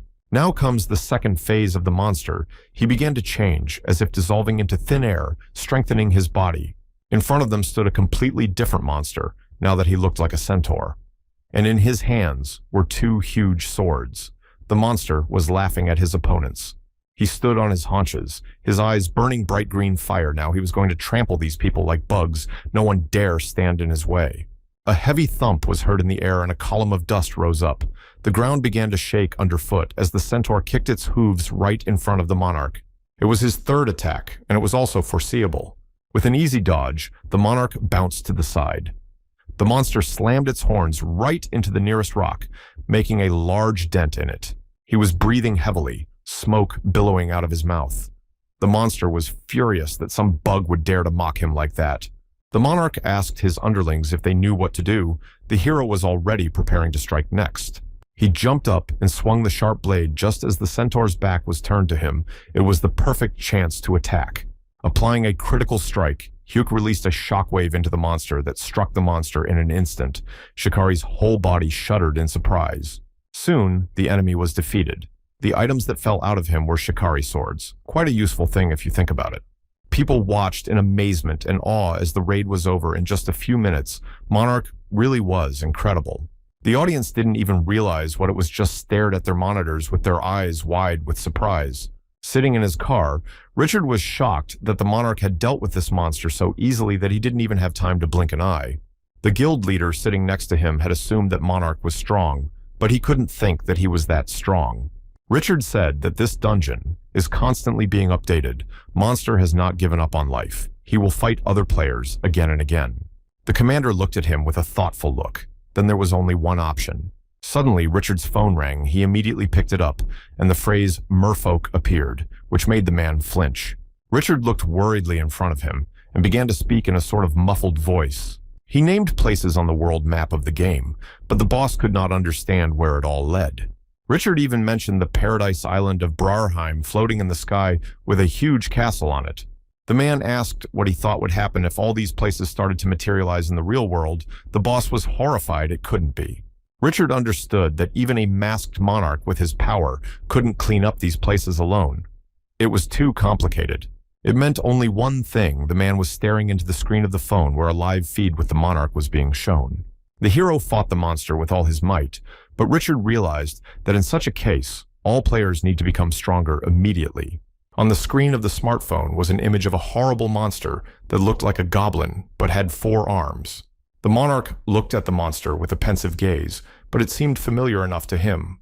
Junior appeared behind him, and apparently seeing the confusion on his brother's face, asked what kind of monster it was. It was the first time he had ever seen something like this. Monster looked not only scary, but also vile. Its eyes were vacant. Hugh explained to his brother that Junior had parted with his life before it started to happen. Min looked at him with a surprised look. Lowering his eyes, the monarch continued. There used to be a psycho who used humans and monsters to crossbreed them. After this phrase, Min visibly tensed up. It put him in a stupor. What does it mean to scramble down his back ran goosebumps. A horrible guess came to mind then. This monster is the result of some kind of mutation. Monarch confirmed it was like that, and it's too bad Edgar Gonzalez is back in the real world from the game, and that's a problem. On the streets of the deserted city wandered horrible monsters were orcs or goblins, but they looked completely different. The monarch looked at them from the side, his insides filled with disgust, for he saw before him a hybrid of monster and man. In a small house, there was a meeting of heroes. They were extremely worried about catching this Mexican who had already subjugated several villages in a month. Michael was furious that Ruthless Psycho was using the players as lab rats. Now, that's a serious problem. The monarch just looked at him. He understood everything perfectly well, but for now, it was necessary to at least make a plan of further actions. He soon met up with Jane and began asking her about the scientist's whereabouts, but it was expensive information. The woman smiled and said that this time she would give him the information for nothing, but only once. Soon, the monarch came to some ruined house, opening the door with his foot. The first thing he saw was a man kneeling. He had crazy black eyes. It was the same Edgar with crazy eyes. Looking at the monarch, he said he wanted to use him as a test subject. The hero didn't say anything and just swung his sword to destroy this monster before it did something else. And now the monarch was already sitting in the cafe. Jane came up to him and noticed that he was early. She immediately inquired how the photo that was taken during the battle seemed to come out while the woman was smiling. Without further ado, the monarch immediately asked the question. She had managed to locate the location. Jane replied that she was now looking into it closely. But ever since the hybrid had appeared in Japan, she had believed with complete certainty that their target was there. The monarch was very surprised. The guy asked if he could call Ryota. He's from Japan, so he should know. Sitting in his dojo, Ryota received a call from the Company of Darkness. He had already guessed who was calling, but only for what reason. He and his assistant were sitting near the entrance and brought the receiver to his ear. There immediately came a familiar voice. The monarch asked if the Japanese was familiar with Edward Gonzalez Ryota, and after these words he became visibly tense. He didn't expect the monarch to call him personally and was even a little scared, but Hayuk kept talking. It seemed like this guy was in Japan right now. In any case, the monarch has decided to come in person to settle the matter. Ryota became visibly gloomy, and the matter seems to be serious since the monarch himself is coming. Jane looked at Hayuk in surprise. He was going to Japan. The guy replied that it was partly because of that, but there was something else to be decided. He would need to take care of some more business while he was in Japan. The girl only looked at him with surprise. A few hours later, the monarch was already in Japan and walked into Ginza, a private tattoo parlor where a woman was already waiting for him. The hero a little tense. After all, with this man, they have not seen for a long time. The guy said hello first. In front of him sat a girl named Kurihara. She was dressed in a Japanese kimono and had many Yakuza-like tattoos on her body. In Japan, there were very many tattoo masters. They had a skill with which they could bestow a certain power through their hands. This woman used monster blood for her tattoos, so they have a lot more uniqueness than the others. Kurihara looked at the guest in surprise, asking why this center of attention came here today. The monarch replied that she already knows and still asks. Why doesn't she join the Heroes Guild? He immediately started asking direct questions. The Japanese woman sighed. What an honor, after all, an offer from the masked monarch himself. The hero said he would bring her anything she wanted, just let her say it. The tattoo artist smiled. It was a very tempting offer. Besides, there are a lot of materials she needs. In any case, she was Japanese, and that meant something. The monarch tensed and looked at her even more closely. Kurihara said that people would by no means look well in her direction if she joined this guild. It was a very interesting offer if she would give up her country. To accept the offer, shouldn't he offer something better? The monarch tensed and pried open her eyes. Her request is the blood of the Demon King. Bail, this was certainly more than enough. Meanwhile, in the center of the big megapolis, there was a real commotion. People who heard a strange sound looked back frightened. It was the same hybrid monster that suddenly appeared in the middle of a large city. It started immediately attacking everyone. Ryota was the first to arrive and saw all the chaos as people mixed with each other, ran away from the monster. The master had already drawn his sword and prepared to fight. There were a lot of people, so he had to be careful. Without thinking, the hybrid lunged straight at him, exposing the long arm he had grown from his back. The man had a remarkable reaction, so he immediately ducked, leaving to the side. The hand landed right next to him. Jumping high up, the Japanese pulled out a shiny sword and with agility approached the monster within striking distance. There was a crackling sound, and he landed several dozen precise blows before the monster could even think of anything. At this time, the stranger was watching the scene, standing on the roof of one of the tall buildings. It was a man with red hair tied into 2 pigtails on his face. He had a smile. The spiritual swordsman impressed him. Several guards dressed in neat suits were on duty near where the temple master was.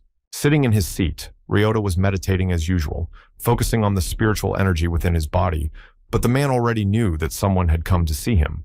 The monarch was standing right in front of him, dressed in full parade, and it seemed the Japanese had already guessed what request Hyuk had come with.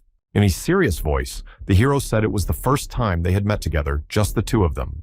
Being a hospitable host, Ryota poured his guest a cup of fragrant tea, the smell of which immediately filled the room. However, the monarch refused. The Japanese was a little upset. He had, after all, prepared it especially for his arrival. Monarch decided to get straight to the point and asked his colleague if he had already looked into the hybrid situation or not. After drinking some tea from a mug, the master replied that they are already working on this case, but so far, there have been no results.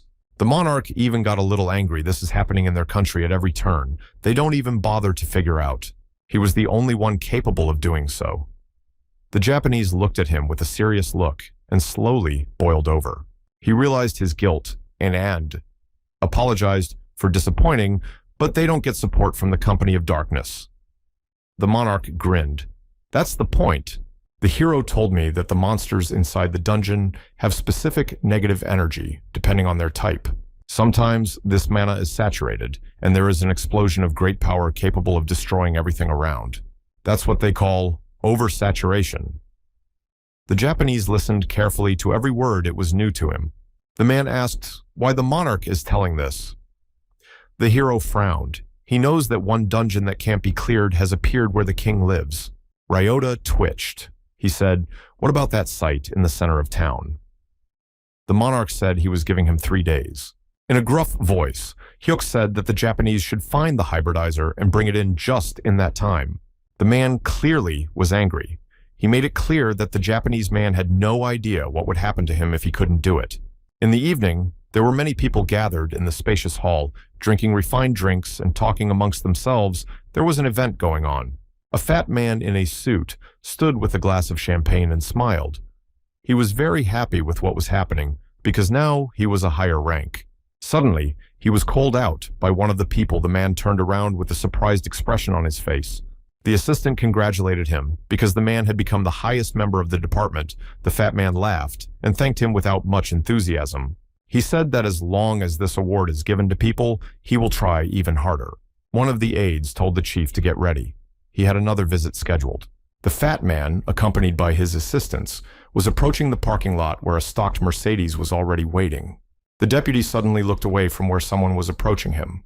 It was a dark silhouette, with no face visible yet, but the man was dressed in the same dress suit and walked forward with a firm gait. Soon, the car touched down and was already flying along the night highway. Inside there was a conversation. The masked monarch flew to Japan. They sat together and talked. This fatty turned out to be the experimenter. He nodded and said that the monarch's arrival was expected. Ryota looked at him with serious eyes and said that this scientist should stop his experiments or there would be a glut in the city center. The scientist saw that the swordsman was very much concerned about the monarch's arrival. He was nervous himself. The fighter even says that the monarch may be the cause of the oversaturation. He is, after all, not really God or anything like that. There is no need to go that far. Ryota, who was already starting to boil, said that in that case, he would deal with him himself if Fatty couldn't get rid of him. The scientist replied, Ryota didn't seem to understand why they were even meeting here. The swordsman tensed. Fatty continued, Japan at this point lacks development. They are not yet capable of accepting the new generation, are they not? But the fighter was not going to give up hybridizing humans, and monsters is not a solution. It's a perversion. Smiling a wide smile, the mad scientist said that the person he knew would take care of the monarch himself. It was no problem. So let the swordsman not worry, but still it didn't bring any comfort. Ryota still remained tense. Making predatory eyes, Fatty said that if he gets a high position, then guaranteed Ryota will get prosperity, just need to do his job. After 3 days, there were still many of his wards on duty near the Swordmaster's temple, without letting anyone pass. They were Yakuza men. They were on duty here day and night. Nothing could escape their prying eyes. Ryota stood near the railing and thought after his conversation with the fat man yesterday, he was very concerned about his situation. The man's words were still floating around in his mind. If the oversaturation did occur, they could blame it on the monarch. But they don't know if it will actually happen, so let the swordsman make sure he's there to protect the king. In response to the concern for the citizens, the fat man said that they were best forgotten. The more people who went to the other world, the easier it would be to blame the monarch. Suddenly, the man's phone vibrated. He even twitched a little out of his thoughts. Called from an unknown number, had no desire to pick up the phone from a stranger, and the man just ignored it. Staring into the distance, the Japanese saw a tall tower standing somewhere in the middle of the city like a monument. This thing has only recently appeared. It seems to be the work of the masked monarch. He finally did it. Terrifying monsters, more like demons from hell, rushed straight at the humans and started attacking everyone. The monarch, along with Kurihara, stood looking out the window at what was happening so far, taking no action. The Japanese woman asked with some excitement if this was all really normal or if they should intervene after all. It seems it's about to get a little noisy, but the monarch just stared at everything in silence. He wasn't going to act early. After a little silence, he said that he had warned everyone else, but they didn't listen to him. If they ignored him, they would pay for everything now, along with their underlings, stood and watched from the back without saying a word. Several dozen monsters were approaching the humans. On their faces were madness and endless cruelty. This was the oversaturation. Oversaturation is when the mana in the body of a dungeon monster is completely saturated. This is also the reason why players are constantly mopping up monsters. If you know the basic principles, you can cause oversaturation artificially, e.g., make a tattoo of magical growth. Kurihara drew the necessary tattoo on Lilith's shoulder. The girl squirmed a little. It was slightly uncomfortable. It was a little painful, but it didn't last long, and a diamond-shaped tattoo appeared on the demoness's shoulder. As soon as the drawing was finished, the tower that stood in the middle of Tokyo exploded with incredible force, scattering shards of rock all over the city. As soon as people saw such a horrible sight, goosebumps ran down their backs. Something incredible was going on. After the explosion, they were immediately attacked by hordes of monsters. People were completely defenseless in the face of such a disaster. Standing between them, Ryota just watched. He already knew whose hands it was. The man was furious, but couldn't do anything about it. He received a call on his phone from MP Yasuhito, who was in charge of creating the clones. The man was incredibly pleased. The oversaturation happened exactly as the swordsman had planned. Looking at the TV, Fatty asked how the situation was. Ryota replied in a trembling voice that the situation was fine, but people were panicking. The politician hastened to assure him that the situation is under control. The more casualties, the better for them. Let all these people die for the sake of their bright future. Swordsman was silent. It was completely inhuman, but it was necessary. Meanwhile, people were in a terrible panic. They were running away, trying to find a safe place, but all was useless. One of the women fell, and the crowd started running past her. No one even noticed that the person had tripped. No one cared. The unfortunate woman felt the back of her head that someone was looking at her. It was a huge monster, already preparing to attack. The poor thing had already resigned herself to the fact that she was going to give up her life and clamped her eyes shut, ready to accept her fate. But suddenly, a vortex of some energy destroyed the monster. The woman was safe, but didn't understand how it happened. Standing in front of the stunned girl, Raida ordered the others to protect the humans from the chimeras while he dealt with the rest. His aides immediately rushed into battle, obeying the order of their superior. The men were armed with katanas. They swung their weapons and destroyed the monsters, one by one. People should stay safe. Here was a living hell. Chimeras were unbelievably plentiful, appearing literally out of nowhere. The guards couldn't quite cope. Ryota stood in his place, and one chimera was already flying at him. Opening its wide mouth, the man did not move yet. He only needed one easy movement to split the monster into two parts, and the chimera was destroyed. Suddenly, he received a call from the masked monarch. While continuing to destroy monsters, the Japanese asked him if he needed to know anything more. The monarch replied that this was his last chance. Tell him where the hybridizer is, or there will be a problem. The Japanese stopped, and the monsters jumped on him. Still, the swordsman broke down and said he would send the location. The monarch's cheery voice said there was something else to ask for. The swordsman's subordinate looked forward in surprise. Something strange was happening there. The man almost swallowed his tongue. For some reason, the monsters were returning to their places. They seemed to have lost interest in the humans and were now going somewhere in the same direction. The guys looked closely and saw that one of the monsters had a diamond-shaped tattoo. Kurihara looked admiringly at the invisibility cloak. It was an incredibly useful thing. The monarch said he could get a lot of them.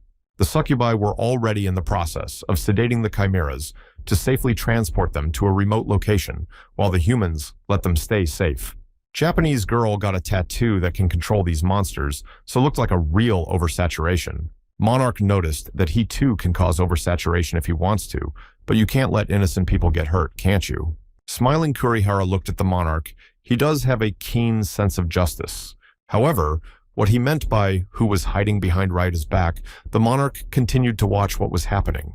The woman didn't stop. Perhaps he was referring to the one helping the swordmaster. She was incredibly perceptive, and the monarch understood that.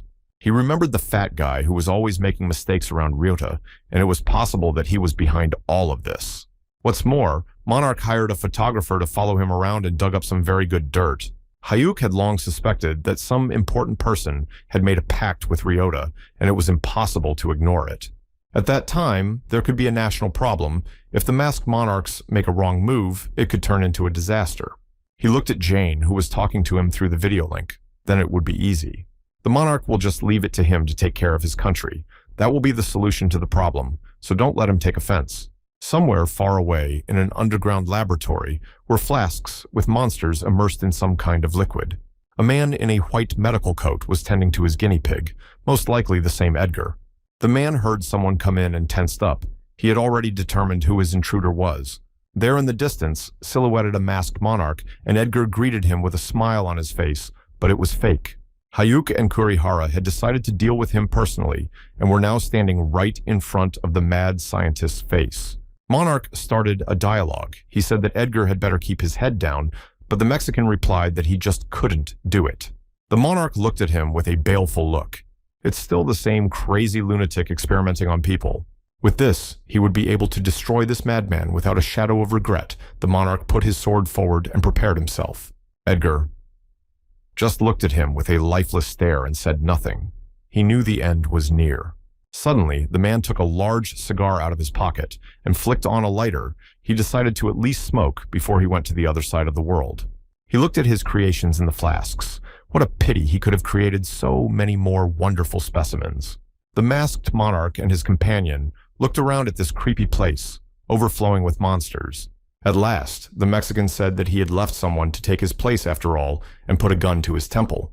The monarch, who had not expected anything like this, opened his eyes in surprise at what was going on and what he was going to do. The scientist pulled the trigger without a shadow of regret.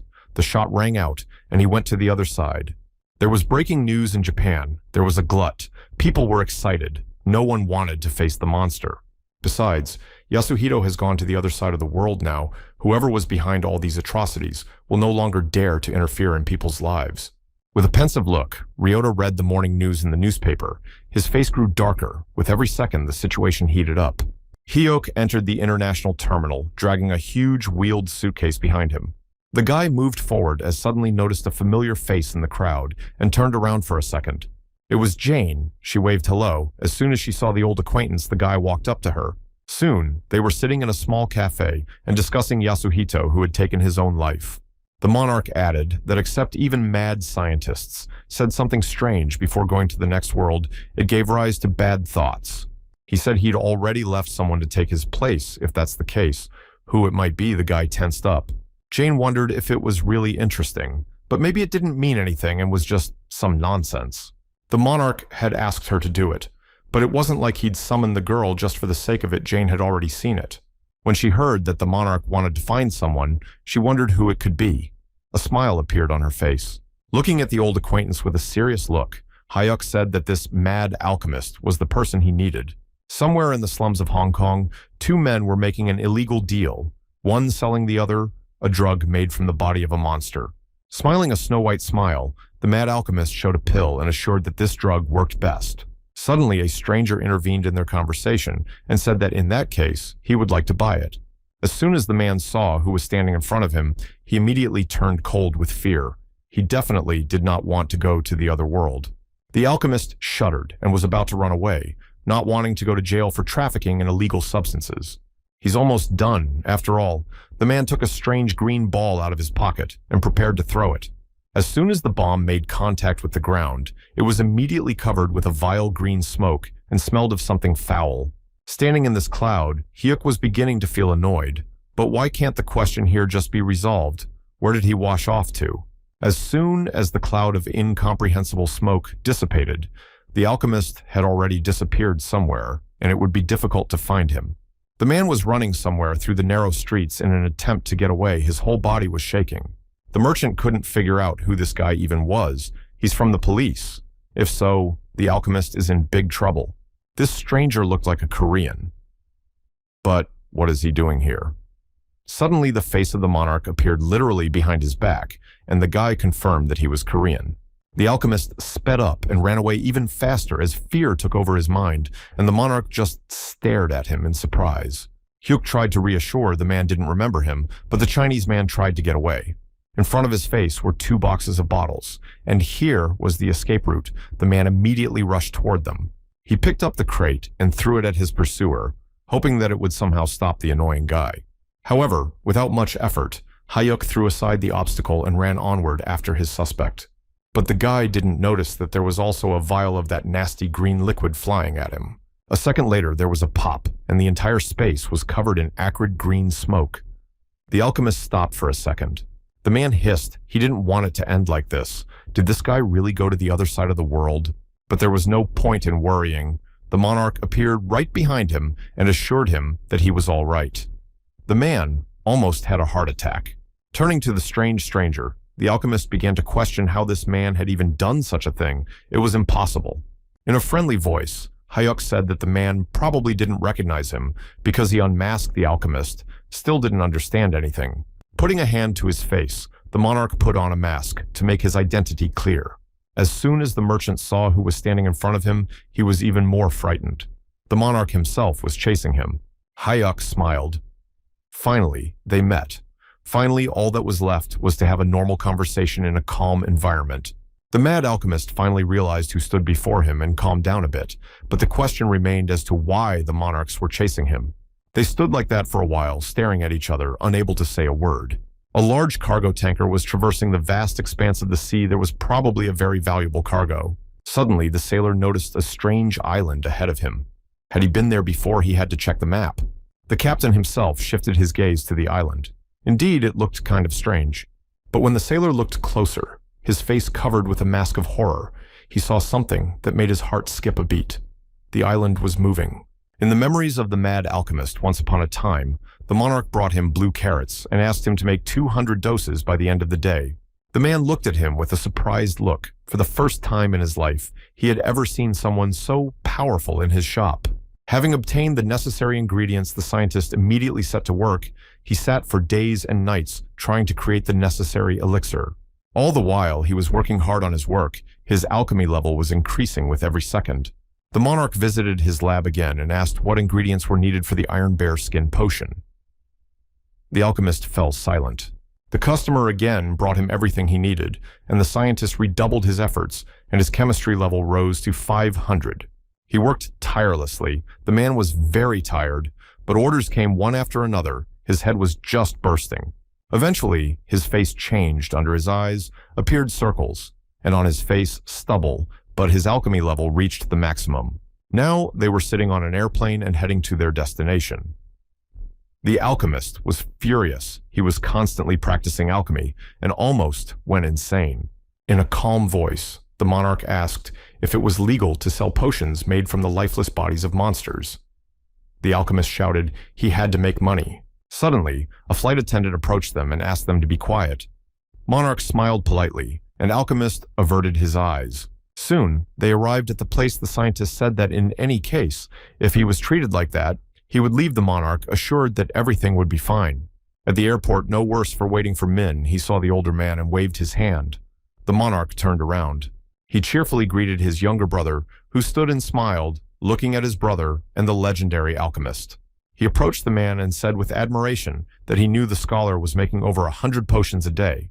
The alchemist said it was extremely difficult. Then the brother turned to the monarch and asked if he had seen the news. Hayuk looked at the younger man in surprise. Min opened his eyes in surprise. Didn't he, brother, not yet know? But it seems that the monarch didn't suspect anything.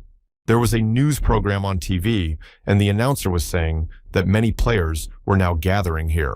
An island in the Pacific Ocean was an event whose appearance was also unpredictable and true. In the middle of the water surface was a real island. The guys looked back at the TV. The announcer kept saying every player thinks this is the start of the festival.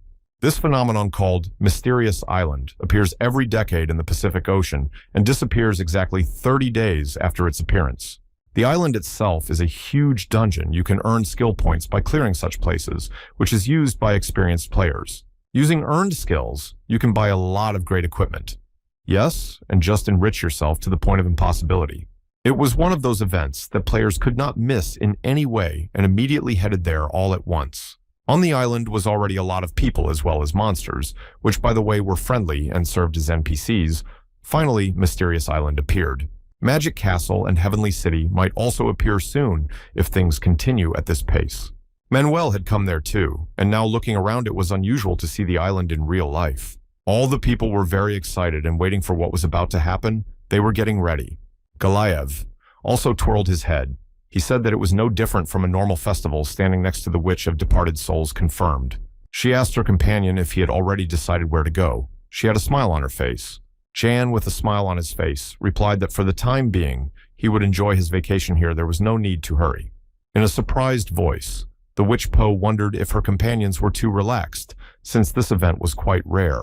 In response to Galayev's question, the woman asked why he was asking such obvious questions, since he himself knows very well. In this world, where the most important thing is this power wouldn't battle. Grand be the best choice on a mysterious island. They stood in front of a large coliseum. The stadium was crowded with people everywhere. There was an incredible shouting in the arena. The battle was already boiling. The muscular man with a crazed expression was destroying the monsters one by one without much difficulty. There were two of them holding sharp swords, and several monsters were already moving towards them. Suddenly a gong sounded, indicating that a break had been announced. Everyone stopped. The man looked at the dial. Two guys sat in the stands and laughed. He didn't even make it to the fourth round. Red Claw is also overrated. Suddenly a voice was heard behind their backs, asking them to be a little quieter. They were talking too loudly.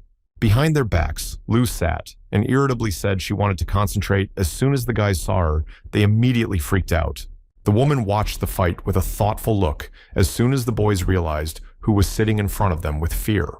Everyone else also noticed the spectacular woman and immediately started discussing her, forgetting about the duel for a moment. The spectator said that as far as he knew, she had reached a record 23rd level. No one had ever managed to defeat her. But it looks like that record will be broken today. The guy looked with surprise at the arena where a new contestant had already entered. He was finally here. Richard himself stood in his armor and prepared for battle. The man was fully concentrated on his future fight. His face was stern, and he paid no attention to anyone. Memories of when he had already been in this arena only in the world of the game, the battles here were a living hell, even he could hardly stand it. Then things turned out to be much more complicated, perhaps. Because of his inexperience, the man suffered many injuries. On the ground lay a defeated monster, clad in armor of rage and hatred. The sight was not a pleasant one. But now Richard was stronger than ever. The man was firmly confident in his strength. These monsters would be no problem for him. As soon as the round began, one of the demons immediately rushed at him, swinging a huge club. Richard only needed one deft move to split it in two, and the monster cracked and roared. In the next strike, he slew 3 monsters. At once the fighter played with them like toys. Then Richard jumped up and readied his sword. There were already several monsters down there trying to catch him. After waving his weapon several times, Richard threw forward several energy waves and destroyed a dozen monsters at once. Soon, the first round was over. The fighter had easily handled the monsters. He victoriously looked around the stands. As soon as the next gong sounded, a horde of demons immediately rushed at him, and the fight didn't stop for a second. Richard knew that the masked monarch had reached the 29th round, and now determined to break that record, the man tried his best. His face expressed only fury. He saw nothing but his goal, and now no one would be able to stand in his way. The stands burst with excitement. Not often. They had seen such a spectacle was mesmerizing. Richard fought like a beast. 21st round was going on. Lou sat on the bleachers and was bored. She was disgusted by the show-off and what he could get from the masked monarch. The woman looked at the fighter. No need to guess. The blessing of the sun. I can see why he fights like that. The round is over. It was already 28 rounds. Behind the spectators could not believe their eyes. Could Richard today be able to beat the masked monarch? Suddenly, the next opponent appeared. He was much stronger than ordinary monsters. It was a knight, clad in dark armor. One of the spectators suddenly heard a voice behind his back. It was the armor of the idea cult of the Cathedral Knights, surrounded by his bodyguards and said to be one of the 13 knights of the top Adelio Holy Executioner. The man looked forward and concluded that this knight here is the strongest. To defeat him will be a very difficult task. In addition, this knight is one that even the masked monarch himself cannot defeat once he has fought in this arena. However, Richard was of a different opinion. He took out a vial of potion and drank it all in one gulp. His body lit up from the overabundance of energy. The man got such a rush of strength that he was ready to roll mountains. But no sooner had he felt the full force of his power than the executioner was already moving on him. Swinging his sword, the warrior only had time to dodge. At the last moment, he drew his sword and blocked his opponent's blow with a piercing scrape of metal. The impact was so strong that Richard even flew back a little, and a bright energy wave was already being directed at him. Of course, Richard was able to dodge, but behind him, the executioner was already preparing a lunge. The spectators were horrified for the first time in their lives. They had seen something like this. The battle was heating up with renewed vigor. It promised to be exciting. Adelio looked at his opponent through the mask there, his eyes burning with rage. Richard immediately rushed to attack. First, he put all his effort into this strike, but felt an incredible recoil from the dark sword. He swung his blade and delivered a powerful blow, but the knight was able to defend himself with his shield against the scraping of metal that made his ears pop. But Richard didn't give up. He struck with a new fury. The man wanted to defeat him so that it wouldn't become he had achieved so much. The stands froze in anticipation. They just watched such an incredible spectacle, unable to say a word. Richard's guildmaster simply watched his ward fight and didn't say a word. The Holy Executioner had already drawn a huge blade to destroy his opponent. They fought almost as equals. Even though Richard had a lot of strength, but even he was tired of resisting, the man was breathing heavily and was already preparing for the next throw. He took out of his pocket a scroll of courage on which was drawn a small pentagram. It should help. As soon as he tore the scroll, his strength, endurance, and bravery increased by 5 units. The problem with his opponent was that he blocks all attacks without exception, but there must be a way. Richard rushed forward. The executioner lowered his shield during the attack, and that was something to take advantage of. He approached his opponent and delivered a powerful blow that was immediately blocked. Knight prepared to attack. There was an explosion. The spectators tried to close their eyes. From the dust that rose into the air, they looked in horror at what was happening. The guild commander opened his mouth in surprise. He didn't expect things to turn out this way. Richard was unbelievable. Lou stared at her colleague in surprise. She hadn't expected this man to have such great stamina. Did he really manage to win? So far, at first glance, Richard looked quite healthy. He continued to hold the weapon in his hands. But not even a couple of seconds passed before the man's mind went blank and he slumped to the ground without strength. The round seemed to be over. The executioner was closing in on him and was getting ready to end this battle. Richard could do nothing. A beep sounded indicating that the player was no longer able to continue fighting. Richard was unconscious. The fans were terrified that something terrible was about to happen, and the boys opened their eyes in surprise. The doctors appeared and carried Richard on a stretcher to the infirmary. The man slowly began to regain consciousness and didn't want to accept his defeat. What a pity he was so close after all. But instead of him, someone else very familiar entered the arena. It was the masked monarch. He decided to take part in the battle. The kid in the stands was delighted. His eyes widened to the limit. He didn't expect to see the monarch. But that was it. The masked monarch was the next participant in the duel, and he stood fully prepared for battle. A few dozen monsters were already running towards him with their wide, ghastly mouths open. The first round began. At this time, the market was buzzing with activity, with many people discussing the fight and making their purchases. Kurihara looked around the merchandise, looking for what she needed. Her face was full of concentration. Standing nearby, Min asked with incomprehension, "She really buys?" This junior had already managed to become a sunset swordsman and spoke Japanese. The guy scratched the back of his head and said that he had studied this language. Even though it was a nickname his brother had come up with, it was still kind of awkward. Japanese woman asked, "Where are the others?" Min replied that the team members most likely went to score points now. "The butcher and necromancer are probably in the lava dungeon right now. They are most likely fighting the undead." Michael Chan, aka the Mad Alchemist, said he'd go to a casino to place bets. He was an avid gambler. Sighing heavily, Kurihara said that everyone enjoys this place. They moved together through the market. Min replied, "The island is an opportunity for everyone. If you have points, you have the opportunity to buy many rare items that helped in battle." The woman nodded her head in agreement, all the same. There was a strange expression on her face. She was preoccupied with something. Still, the boy dared to ask Kurihara, looking for something specific. The woman replied that she didn't want to offend anyone, but she was just having fun. In that case, the younger one asked if she wanted to go with him to see the tournament where his brother was participating. There should be interesting. The woman asked if it would be fun. Min nodded readily. Of course it would be exciting. It's probably going to be the biggest event on this island, so it's definitely worth going to. The Japanese woman looked at Ming in surprise. She seemed to be interested, so she agreed. At this time, Richard was brought to a resting place. The man lay with his eyes closed and tried to recover. But he couldn't stay in one place for long and got up from the bed. His whole body ached after such a strong blow. His memory was finally starting to come back to him. It seemed he had passed out during the fight and was brought here. His body could not withstand such a load, and unsurprisingly, the opponent seemed very strong. His thoughts were interrupted by a goblin-like beast, but it seemed to be friendly. It was a hospital employee who greeted the patient with joy.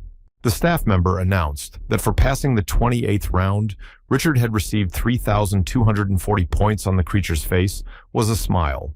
The strange creature kept on gibbering, and Richard understood nothing, and just looked into his eyes. His head was splitting.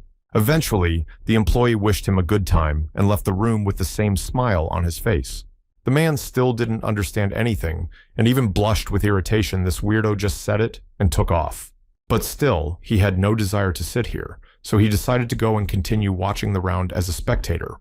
As soon as Richard stepped into the bleachers, the screaming of the spectators came to his ears, and he looked closer. What he saw threw him into a slight shock. It was the masked monarch. He was holding a bloody sword and seemed to be victorious. Richard was speechless at this and stared wide-eyed at what was happening, unable to move from his seat. It seems the unbelievable happened. The masked monarch defeated the executioner without any effort. It was incredible. The 29th round was over. The monarch had emerged victorious. He simply looked at his defeated opponent with a look of contempt. The final round began, and there was another knight, much bigger than the previous one, and as likely to be stronger. He had already attacked the monarch. Without any difficulty, the monarch dodged and struck his opponent directly into his mask. A clinking of metal was heard. The knight flew back a decent distance, but immediately prepared to strike a second blow with a roar from his wide mouth. Monarch didn't have time to dodge and flew straight into the wall. Dawn Knight lived up to the name of the final boss of the arena. But Hyuk didn't plan to give up. He pounced on the knight and began to deliver a flurry of blows. Everywhere the roar of the crowd could be heard. There was such an incredible wind that the people could hardly stay in their seats. The battle was even more exciting. Standing in the stands, Richard still couldn't believe it was really the masked monarch. He was now fighting the final boss. How could this be possible? But then the unthinkable happened. With one deft move, the monarch separated his opponent's arm, and the knight was left unarmed. The hero used Dragon's Blood Awakening and prepared to send his opponent to the other world with a jagged blade in his hands. With an incredibly fast dash, he approached the knight and landed several dozen precise blows. A beep sounded. The round was over. The monarch emerged victorious and now stood in the center of the arena. The audience exploded at the sight, and Richard stood somewhere behind and couldn't believe his eyes. Hyuk looked at everyone with a victorious look. He passed the arena without much difficulty and satisfied his ego. Earlier, Hyuk decided to go to the gun shop to spend the points he earned. There were many different kinds of weapons. Some muttering of praise to him of the ascension tribute of the new hero of the mysterious island reached his hearing. The monarch looked to the side and saw a hunched old man dressed in a cloak, probably the owner of this place.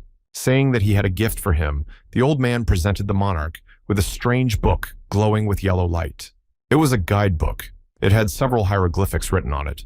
The salesman invited me to choose anything, but he reminded me that you can only choose one thing. Hyuk took a closer look and chose wisely. The old man kept repeating that you could only choose one item on the pages of the handbook.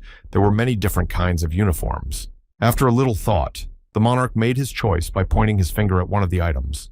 The old man grinned and said in a voluptuous voice that he respected the monarch's choice. In front of the guy's eyes appeared a flask with a blue-colored potion. Just what he needed now was a potion removing limits. As soon as Hyuk drank the potion, he felt that his body began to change. Some incredible lightness appeared in his chest from where the light was coming from. He stood in the arena and enjoyed his moment of glory. The audience screamed. She was in awe of her hero. The monarch shifted his gaze to the side and noticed that on the plaque was an inscription. He had reached the 301st level. Somewhere in the depths of Russia, in his house, sat an artist and continued to paint an unfinished masterpiece. In the room reigned disorder. As soon as the man made the last stroke of the brush, the painting began to glow with a blue luminescence. The artist froze in place, unable to tear his gaze away. But unfortunately, after a few seconds, the painting began to crack and exploded into many pieces. The man lowered his eyes. Is this really the limit? An unpleasant feeling of longing and sadness settled in his chest. Suddenly, the phone lying on the table next to him vibrated, and someone was calling him. Coming closer, the artist took the phone in his hands and looked at the screen.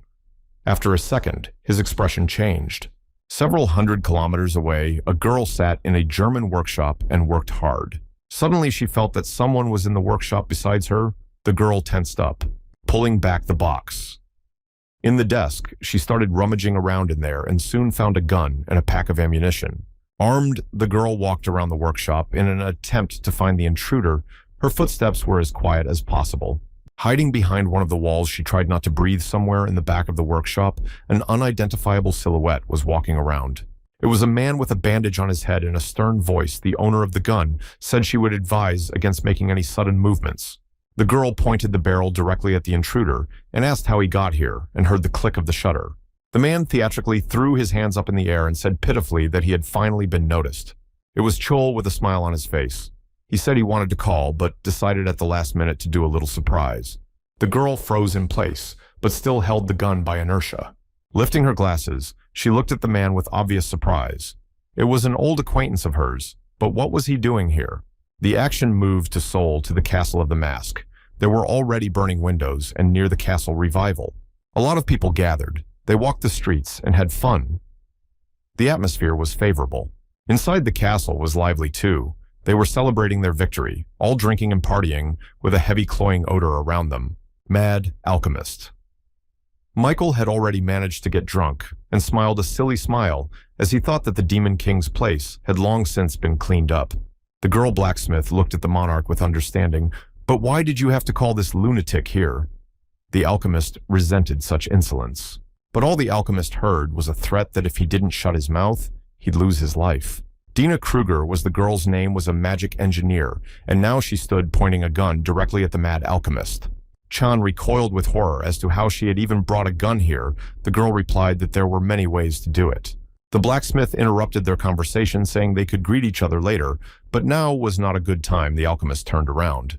Sitting at the table with a cup of beer, Chul said that if the Demon King did show up, the monarch could handle him alone. Wizard Andrei Ivanov looked heavy. Look means this tattoo artist is also here. The man was clearly displeased. Looking at him, the blacksmith inquired, "What does he actually care about this woman? Why does he ask?" The artist explained that they are both wizards. His subjects are objects, but the tattoo artists are living beings. It would be good to join forces. Leaning back, Chul said it was a good idea, and to let him know if he needed anything else. Dina said the first thing she wanted to know was what was on the monarch's mind. The woman frowned. The blacksmith's face changed. "Well, if that's the case, he'll tell me, though he obviously didn't want to." Smiling and raising a finger up, the man said that you could say it was a kind of gun, a strange analogy. All three of them looked at him in surprise at what this old man was talking about. Many kilometers away in the Aegean Sea, the island of Crete was in total disarray. There were many lifeless monster bodies in the dungeon, and it was obvious that a monstrous battle had recently taken place here. It's not hard to guess that it was the monarch who was destroying the monsters one by one, waving his weapon. The monsters were getting bigger and bigger. They had already surrounded the hero and were preparing to attack again, but the monarch was ready. Lilith, who had been watching the battle, had already cast her spell and the monsters fell unconscious. The demoness laughed. She seemed to be having a lot of fun every outing she took as a game, so she constantly accompanied the monarch. Looking at her, Hayuk wondered if she was eating too much, but the girl said she was still hungry. What's the big deal? This place where the ancient remains of the Minoan civilization were found has now become a home for monsters. Because of all this, residents had to evacuate to the nearby town of Kalamata. They are here frantically waiting for results, staring at the TV screen. Everyone had goosebumps running down their spine of anticipation. Now the monarch, along with the demoness, were inside the dungeon in front of a huge statue of an unknown demon. It was one of the supreme demons. Asmodeus, his statue, was with several human faces and 2 animal faces. The demon lord continued to marvel. She was having a lot of fun. She had already found some shiny thing. As soon as the monarch inquired what it was in the first place, the girl hid the finding. It belonged only to her. With a snide smile on his face, the guy told her not to worry. He wasn't going to take the thing away. He just wanted to take a look. However, Lilith looked at her comrade with disbelief. She did not want to part with her treasure. Still, she let her look, and the monarch carefully began to examine the pendant, holding it in his hands. It was a piece of jewelry with a large red stone in the middle. Most likely a magical item. This thing belonged to Asmodeus. Looking even more closely at the strange artifact, the guy squinted, even somehow pitiful for someone with the name of a deity. However, not everything is so simple. This thing will be an indispensable assistant for Lilith. By the way, the girl continued to look at the monarch unhappily. Hayuk handed her the bracelet and told her to put it on. The demoness gladly accepted it. As soon as the girl put the jewelry around her neck, it immediately began to glow red. Light demoness, even a little scared, looked strange. Hayuk asked her, "Does she like this thing?" The girl jumped on the spot. "It's very beautiful, just right for her." Then they moved on to finish cleaning up the dungeons, and there should be more treasures in the area. The monarch easily dealt with all the obstacles in his way with just one swing of his sword. On the way, the girl asked when things would appear. After a little thought, Monarch replied that one should have appeared by now. Soon, they came to a long hall where there were statues of various monsters that looked kind of creepy. With a heavy sigh, the monarch said, "It looks like this is the end." Finally, they got to the right place. Lilith was standing next to them. Turning around, he said she could wait here if she wanted to, but the girl shook her head. She wanted to go on with him. The guys moved forward past the statues of huge monsters. The atmosphere here was a bit creepy. One of the demons looked like a 70-second monarch devil. The girl shivered and said they looked pretty creepy. Suddenly, a strange sound came to their ears, and the two immediately turned their heads in the direction of the strange noise. No wonder that behind their backs already appeared monsters. They were a whole army. There were zombies and some demons in general full parade. Monarch said that these are the knights who sold their souls and became monsters. Surprisingly, there are only so many of them.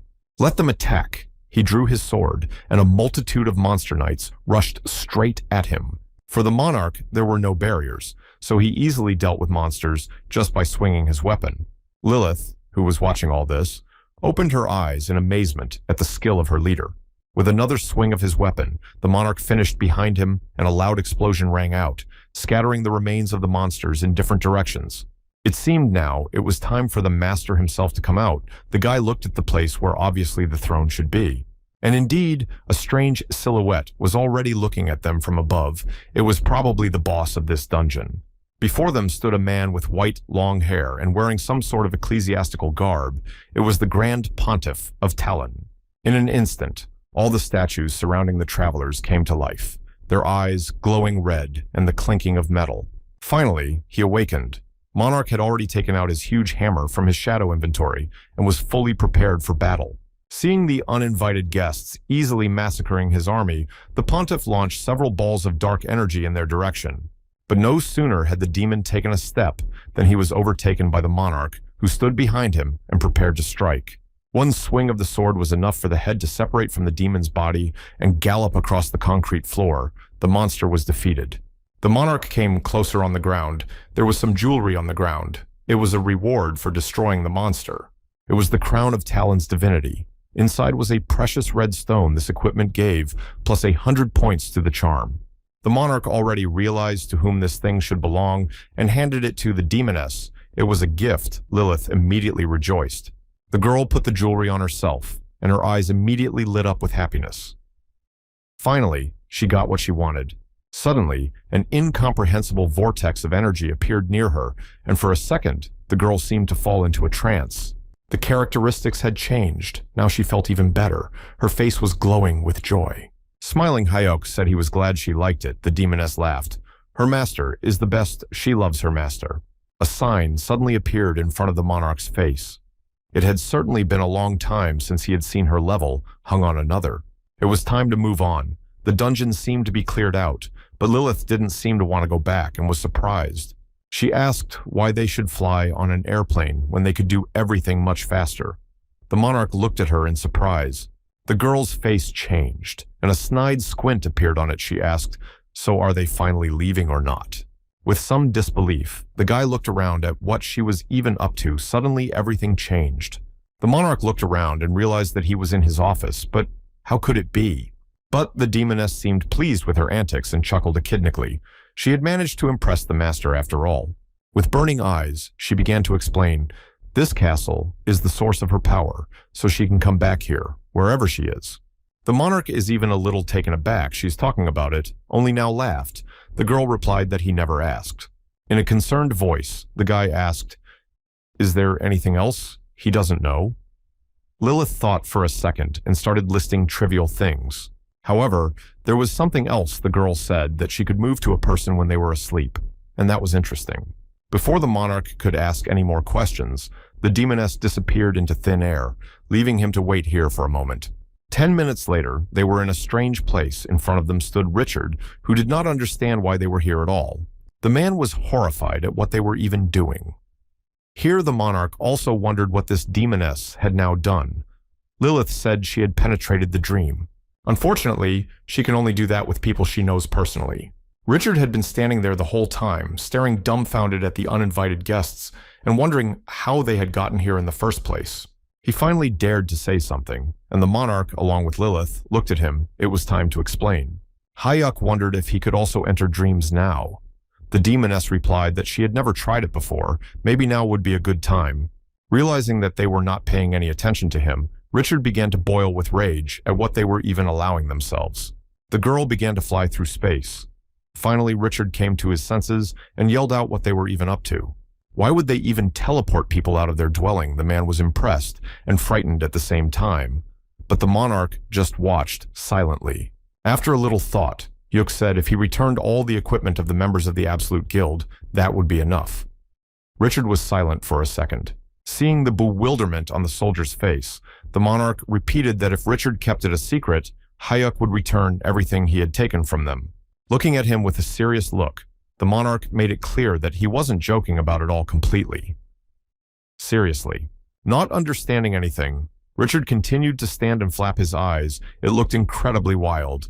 With a fierce look, The monarch clarified that he hoped Richard understood what the consequences would be if he broke the treaty. In Abel Tower, there was a real massacre. Monsters attacked from all sides. They were so many that it was almost impossible to cope. One of the fighters could not withstand the onslaught and flew into the abyss, leaving behind only a pitiful scream. After flying a few meters, he fell to the ground. Several military men just looked at the lifeless body, unable to do anything. The commander turned to his subordinates and ordered them to prepare the next group. These were just weaklings. They didn't have time, so they had to hurry. In front of the commander stood the ragged people who had just miraculously returned from hell. The news anchor was reporting in a confused voice that the invincible tower had finally been cleared. This month alone, China has cleared about 8 dungeons that were considered invincible. People rejoiced. The president stood on the podium and smiled. The government will get a lot of funding for the players. It was a real achievement. The owner of the management bureau, Xiang Ling Pong, stood at his headquarters and held a bottle of resurrection potion in his hands. The aide, standing nearby, confirmed that they were able to bring a man with cancer back to life with the help of this drug. Continuing to wonder, Shang asked how the negotiations were going. The man replied, America had agreed to buy 320 pieces at $3 billion. The chairman's face became satisfied. Quite well. They will raise a lot of money on sales. The aide was quick to say that many players' lives are in danger because of these battles. After thinking for a bit, the chairman said that in that case, they could give them these miracle potions. The assistant was even a little surprised. However, after what the chairman said, the man was completely speechless. Sheng added that they would only supply them with potions if they paid $3.5 billion. At this time, a meeting was going on at the headquarters of the Dark Company. China has very big problems, but they only show the good side. The guillotine said it's not over. The blacksmith sitting next to him was outraged. And what does the government do when players are so easily sent to the other side? Min too was also outraged by the government. Even sending players without equipment to sweep locations is a horror after all. Kurihara lowered her head and said that half of the game's users were in China. That's why they were so successful. The government thinks they can throw people around like things, and at this rate, they're sure to keep winning. The monarch just sat and listened in silence.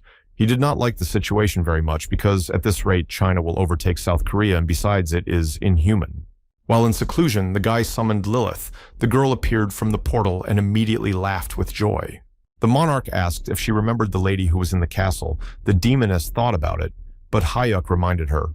It was about the representative of China, Luo Xiao. She was a very strong and also very influential woman in her country. At this time, a message arrived on the Chinese woman's phone 2 days later at 7 in the morning, clearing the dungeon in the Gorge of Tears. The woman tensed up a bit, not worth accepting the offer, of course, but there was nothing to do now. Suddenly, she felt incredibly sleepy so badly that it was no longer possible to control her mind. She passed out. Perhaps it's because she's gotten very little sleep lately, but a familiar silhouette has already started to appear behind her. Turning around, the girl was horrified to see the masked monarch along with the demoness. But what are they doing here? Hayuk immediately brushed aside her question. Right now, it's not important how he got here. They have a serious conversation to have. His tone of voice suddenly changed, and the guy questioned the things that are happening in China is because of the association of the 9 dragons. Lo said that there was a place called Chou in Zhong. The monarch tensed up as he heard of something like that for the first time. The woman continued, when she returned to the real world, this organization already controlled all the Chinese players. When they met, the company made her an offer, and she unfortunately did not refuse, which she now regrets. After that, the company started indiscriminately sending all players to mop up invincible dungeons, even without equipment. This situation that is happening now in China is just a result of their greed, so there is nothing to be surprised about. Still, Monarch asked, isn't this 9 Dragons Association one of the strongest guilds in China to act so foolishly? In a sad voice, the woman replied that the whole point was that they actually had 9 leaders. Since opinion was then divided on each decision, she could do nothing, so there was no choice. Eventually, the 9 leaders were captured by this company and destroyed everyone who stood in their way. The 9 Dragons Association was defeated. They couldn't do anything, so everything was left as it was. In a heavy voice, the monarch asked how many people there consisted of. The Chinese woman looked at him over her shoulder. The expression on the hero's face changed. As they acted so foolishly, it was time to punish them. He was going to pay them a courtesy visit. The next day, the chairman's car was parked outside the association's office, with security guards circling it as usual. Shang walked outside, and while adjusting his tie, he walked straight to his office with a fast gait. At this time, the monarch stood on the roof next to the demoness and watched the whole situation from on high. Inside, there was a meeting. The chairman was questioning the workers about the dungeon sweep and how many items they had collected. Then he ordered the workers to contact the Nine Dragons Association to clean up a couple of dungeons about the players. Let them not worry. Smiling, the man said they needed at least a couple high-level items before reporting everything to their superiors. But suddenly something unexpected happened. One of the people present fell to the floor and seems to have lost his life. The chairman looked that way in horror. He hadn't expected such a brazen attack right in the middle of a meeting. The man tensed.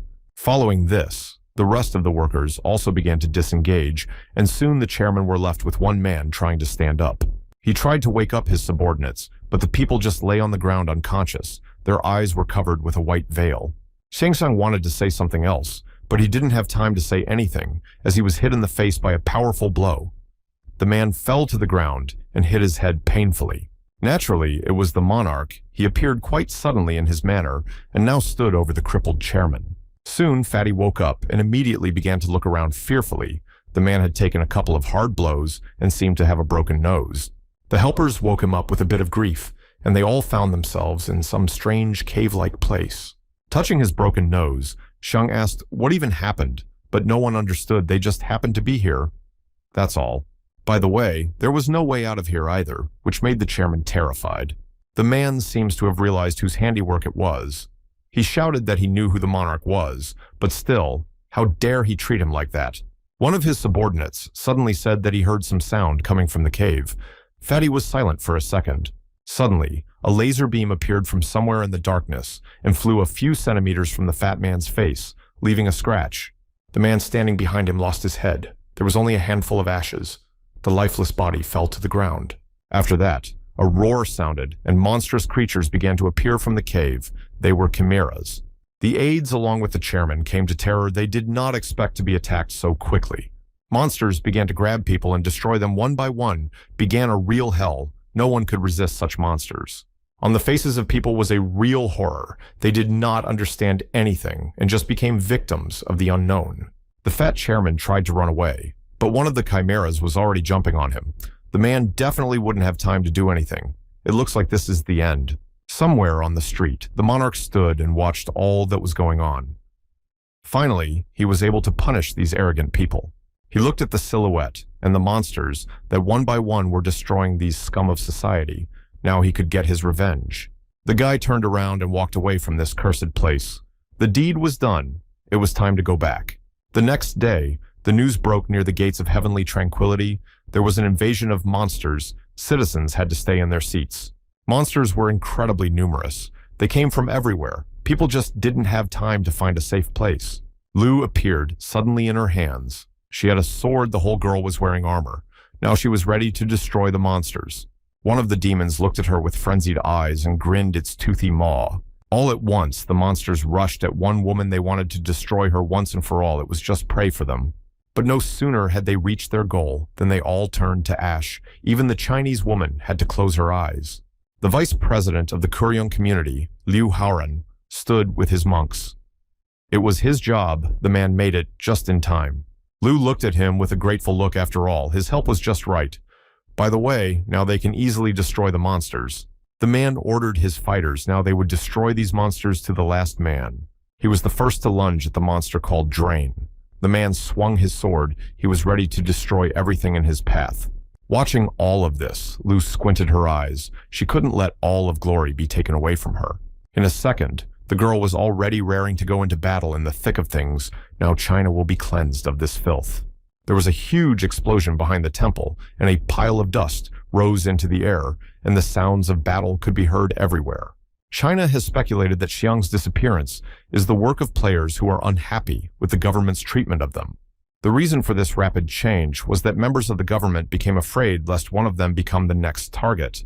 Eventually, a new manager was appointed for the company to sort things out. It was Lu Xiaoyi, who was the woman who ascended to the presidency and promised to settle the situation. The masked monarch, being in Seoul, was very happy. This girl was not bad and was just right for the role of the president of the company. Suddenly, Junior appeared and asked, "What is this brother talking about?" The monarch was even a little startled. Min approached, very suddenly. The two of them walked up to a large building. It was a player's store. It looked really awesome. Most likely there was a lot of stuff in there. Indeed, inside this marketplace were so many goods that the eyes were dazzled by swords and performance-enhancing rings and armor. It was Min's first time in a place like this, and he swiveled his head in different directions. There were so many things here that it was hard to choose. But he wondered why they had come here after all. The monarch smiled and replied that he wanted to stop by once in a while. He really wanted to know how things worked that were created as a result of a combination of the game world and the real world. Soon, they entered one shop. The salesman greeted them cheerfully and offered them a wide variety of goods. Looking at one of the bottles, the monarch even laughed, surprised they had mixed the hair growth cheese potion with the potion. Walking up to the vendor's counter, the boy asked what their most powerful weapon was. The vendor immediately began digging under his desk. With pride, he drew his sword and said that this is the highest-ranked weapon that has been created by collaborations with technology and the player community. Hayuk eyed the weapon carefully. Ignoring the endless rubbing of men, the seller said discounted for only 30 billion.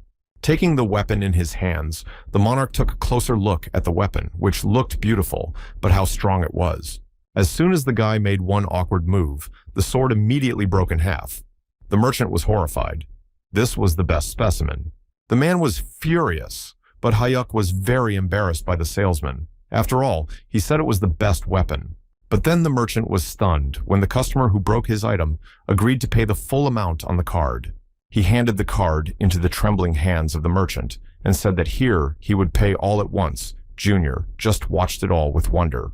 Chol came to the workshop with a suggestion to push the limits of his monodark energy is the best.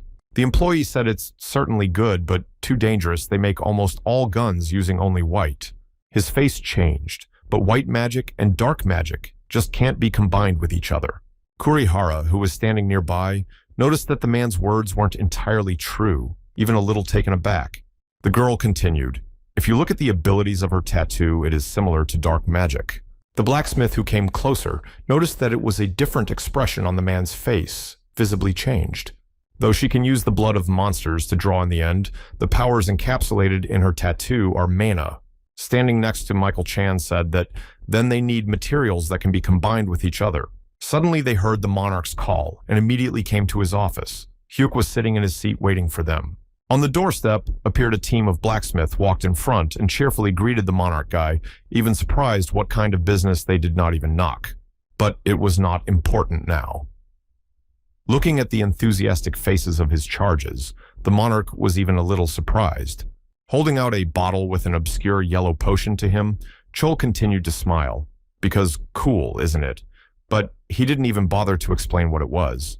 The monarch didn't understand what it was. If anyone could explain it to him, it was some kind of potion. The blacksmith laughed. Then his facial expression was clear that very significant. After the monarch heard that they had succeeded in creating a potion capable of resurrecting people, his eyes widened in surprise. Chol with burning eyes said, giving him a peculiar name resurrector bottle glistened in his hands. The team stood in front of their boss and proudly looked at the fruits of their endeavors after all they had accomplished. With a stern look at them, Hayuk interjected, "So they say that this potion is able to bring people back to life? Sounds very interesting." Andrei Ivanov looked at the blacksmith and told him to explain finally, normally, what to what. Otherwise, nothing is not clear. The artist frowned. Of course, this potion still needs further tests, but now with a single drop, it is possible to resurrect a rat. Monarch thoughtfully said that no matter how it is, but the effect of it is so far insignificant, but still. He then asked if they could produce in sufficient quantities. Chol replied that that was the problem, for manufacturing requires a lot of components. Dragon's blood, unicorn's horn, unicorn's blood, unicorn's horn, phoenix's tears, and so on requires a lot of S-class ingredients, but the monarch assured that there is no problem in this. Next, they were able to craft a weapon against the huge monsters. It was the same huge sword, more like a saw.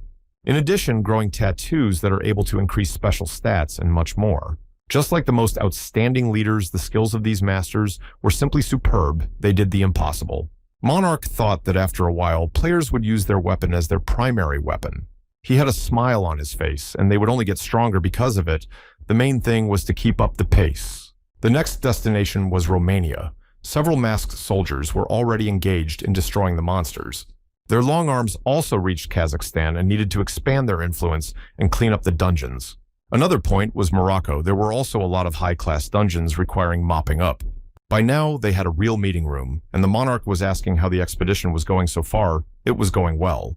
About the items were sold through private government or representative guilds, so it's okay. Since they are just starting their business, the monarch ordered to keep a close eye on the stock of goods. The younger one nodded his head.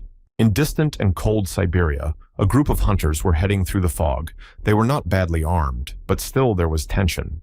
The commander was encouraging his military men to work so hard. Here everything was much easier than expected. All that was left was to finish. But you shouldn't have said that before they take the castle, so they'll be the first. Suddenly, one of the squad members noticed a stirring somewhere up above and looked up. What he saw horrified him. Several gargoyles on the castle walls now flew straight at them, spreading their broad fingers. Everyone drew their weapons and prepared for battle. The monsters attacked. Too unexpectedly, we had to regroup.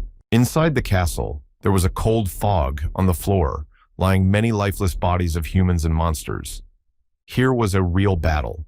The castle, which appeared in its 5th year of existence, is the most challenging hunting ground that has yet to be conquered in 20 years. Although to be precise, he didn't try to do it. Maybe he could have. Other guilds also tried to realize this long-held dream, but all failed. If you capture the Castle of Confusion, you can get anything you want. Of course, it was a rumor, but still among the players, it is known to everyone. The room was a complete mess with empty alcohol bottles on the floor and the smell of alcohol in the air. Jan Galeev climbed up on his bed and started massaging his head. He had a terrible hangover and shouldn't have experimented with alcohol after all. Turning his gaze to the side, he saw a girl lying with him. What is this all about? He didn't understand. Where did she come from? Suddenly, he was brought to his senses by Monarch Hayuk's voice, saying that if Yang was done, then let him pack up and get out quickly. The monarch added with a grin that he didn't want to see him in his mother's clothes, so let him look normal. The Russian, who had not expected anything of the sort, just clapped his eyes in surprise at what the monarch had forgotten here. After a few minutes, he was back to normal and offered his guest a cup of coffee, but the monarch was interested in the castle. Ian said that the monarch seemed to have guessed it himself, but he decided to remind him. With a smile on his face, the man winked and said he'd have to return his weapon if he wanted to know the information. Crossing his arms over his chest, the monarch replied that it would be a little hard, which shocked the man. He asked, shouldn't the castle contain items of at least comparable value to his weapons? In a serious voice, the monarch replied that this could only be judged when seen with his own eyes. Sitting down on the chair, the Russian asked, so they would not agree. Monarch replied that he would decide everything as soon as he saw the value of the items. Preventing disbelief, Hyuk asked. Isn't he the same man who always kept his words to himself? Yang couldn't help but agree. However, in return, the monarch promised him one thing. When he finished the sweep, he would report it to the Imperial Guild. There were a lot of people at Beloyarsk Airport just boarding a passenger plane. The monarch had changed clothes and was now in a tracksuit. The man was heading straight for the plane. On the way, he was thanked by everyone for his visit to me every time such an important person comes to their country. In front of him stood the representative of the vice leader of the Imperial Guild, Anton Pavlov. From now on, he would be showing the way. Hayuk interjected. His name was really Anton. It seemed that name was familiar to him. The man stopped. Hearing his name, Anton looked at the stranger with a surprised look at how he knew his name and who he was. The monarch summoned subspace, and the people standing nearby were horrified for the first time in their lives. They had seen something like this. Following that, the hero pulled out of the spatial inventory to the ring, a little late, but still let it not offend. Anton's eyes rounded at this object, which was apparently familiar to him, and the man was shocked. He plunged into memories when he was in the Demon Lord's castle in the game world. Anton was then very badly wounded. Next to him lay a woman unconscious. A man glanced at her over his shoulder. Alina was badly wounded and unconscious, and Anton was furious. Suddenly a monk appeared and with one blow destroyed the monster. Unhappy Anton just watched it all from the sidelines. The hero looked at the player over his shoulder and didn't say a word. He then approached the man and asked if he was all right. Anton looked very shabby. The monarch told him to drink the recovery potion because he was on the verge of life. It was dangerous. Anton looked at the monarch and said that he was really fine and not to worry because everything was fine. In a pitiful voice, the man said that even if he continued to fight, it would only delay his end. The monarch objected, "Let him just drink." The man took a small cube out of his pocket. Apparently, it was a gift or jewelry. Looking at Alina, he said he was preparing this to propose to her if they managed to get out of here. Holding the box out to the monarch, he asked to bury the thing with his girlfriend if he could. Then the man passed out. The box opened, falling to the ground, and out of it fell that very ring with a small gemstone. Now in the real world, Anton finally realizes what's up as he sees the monarch has decided to keep the ring for himself. After waiting a bit, the hero said he should have apologized for his action. He should have. Of course he wanted to bury this thing with that girl, but suddenly a lot of monsters appeared and he had to run away. In such a situation, there was nothing he could do. Anton just looked at him without saying a word. His gaze was good-natured. Hayuk asked how they were doing. With that girl, Anton said it was fine. They're married and expecting a baby. Perhaps the monarch was late, but he should have given a wedding gift. Anton immediately started to refuse. He was embarrassed. At this time, they were already being followed by a man who tried not to show his face, but kept his eyes on them. In a luxurious room, many kilometers away, sat a man surrounded by beautiful women on a table with glasses of wine. He took a phone call, and as he talked, a smile appeared on his face. Everything went according to his plan. Meanwhile, the monarch and Anton found themselves in a forest with an oppressive atmosphere and a fog covering everything. After walking a little more, they said goodbye, and the monarchs moved into the thick of the forest, leaving Anton with his companion. He applied the passive eye ability of the Chaos Mask to see perfectly in the darkness. Now everything is visible. Soon he reached his destination. In front of him towered a huge castle, the very same castle that many had entered and never returned to. The guy turned his head and saw a creepy-looking gargoyle sitting as a decoration. The monarch already knew very well that it was better to deal with these monsters first and began to shoot his bow. Soon it was over, and the hero advanced unhindered to the entrance. He was blocked by massive doors. But it was no difficulty for the monarch. He opened the door with one mighty blow and stepped inside. There was a courtyard with many statues of famous demons. The player stopped and began to look around. It looked like an ordinary garden, so he probably just needed to enter the castle, which is what Hayuk did. He stopped in front of the door and tried to open it, but to no avail. Then the only solution was to just kick it down. The monarch launched an energy ball directly at the door. This thing should destroy it anyway. But unfortunately, nothing worked. The gate remained standing in the same position without taking a single unit of damage. His attacks didn't seem to be working at all. Monarch didn't faintly wonder how to get inside then.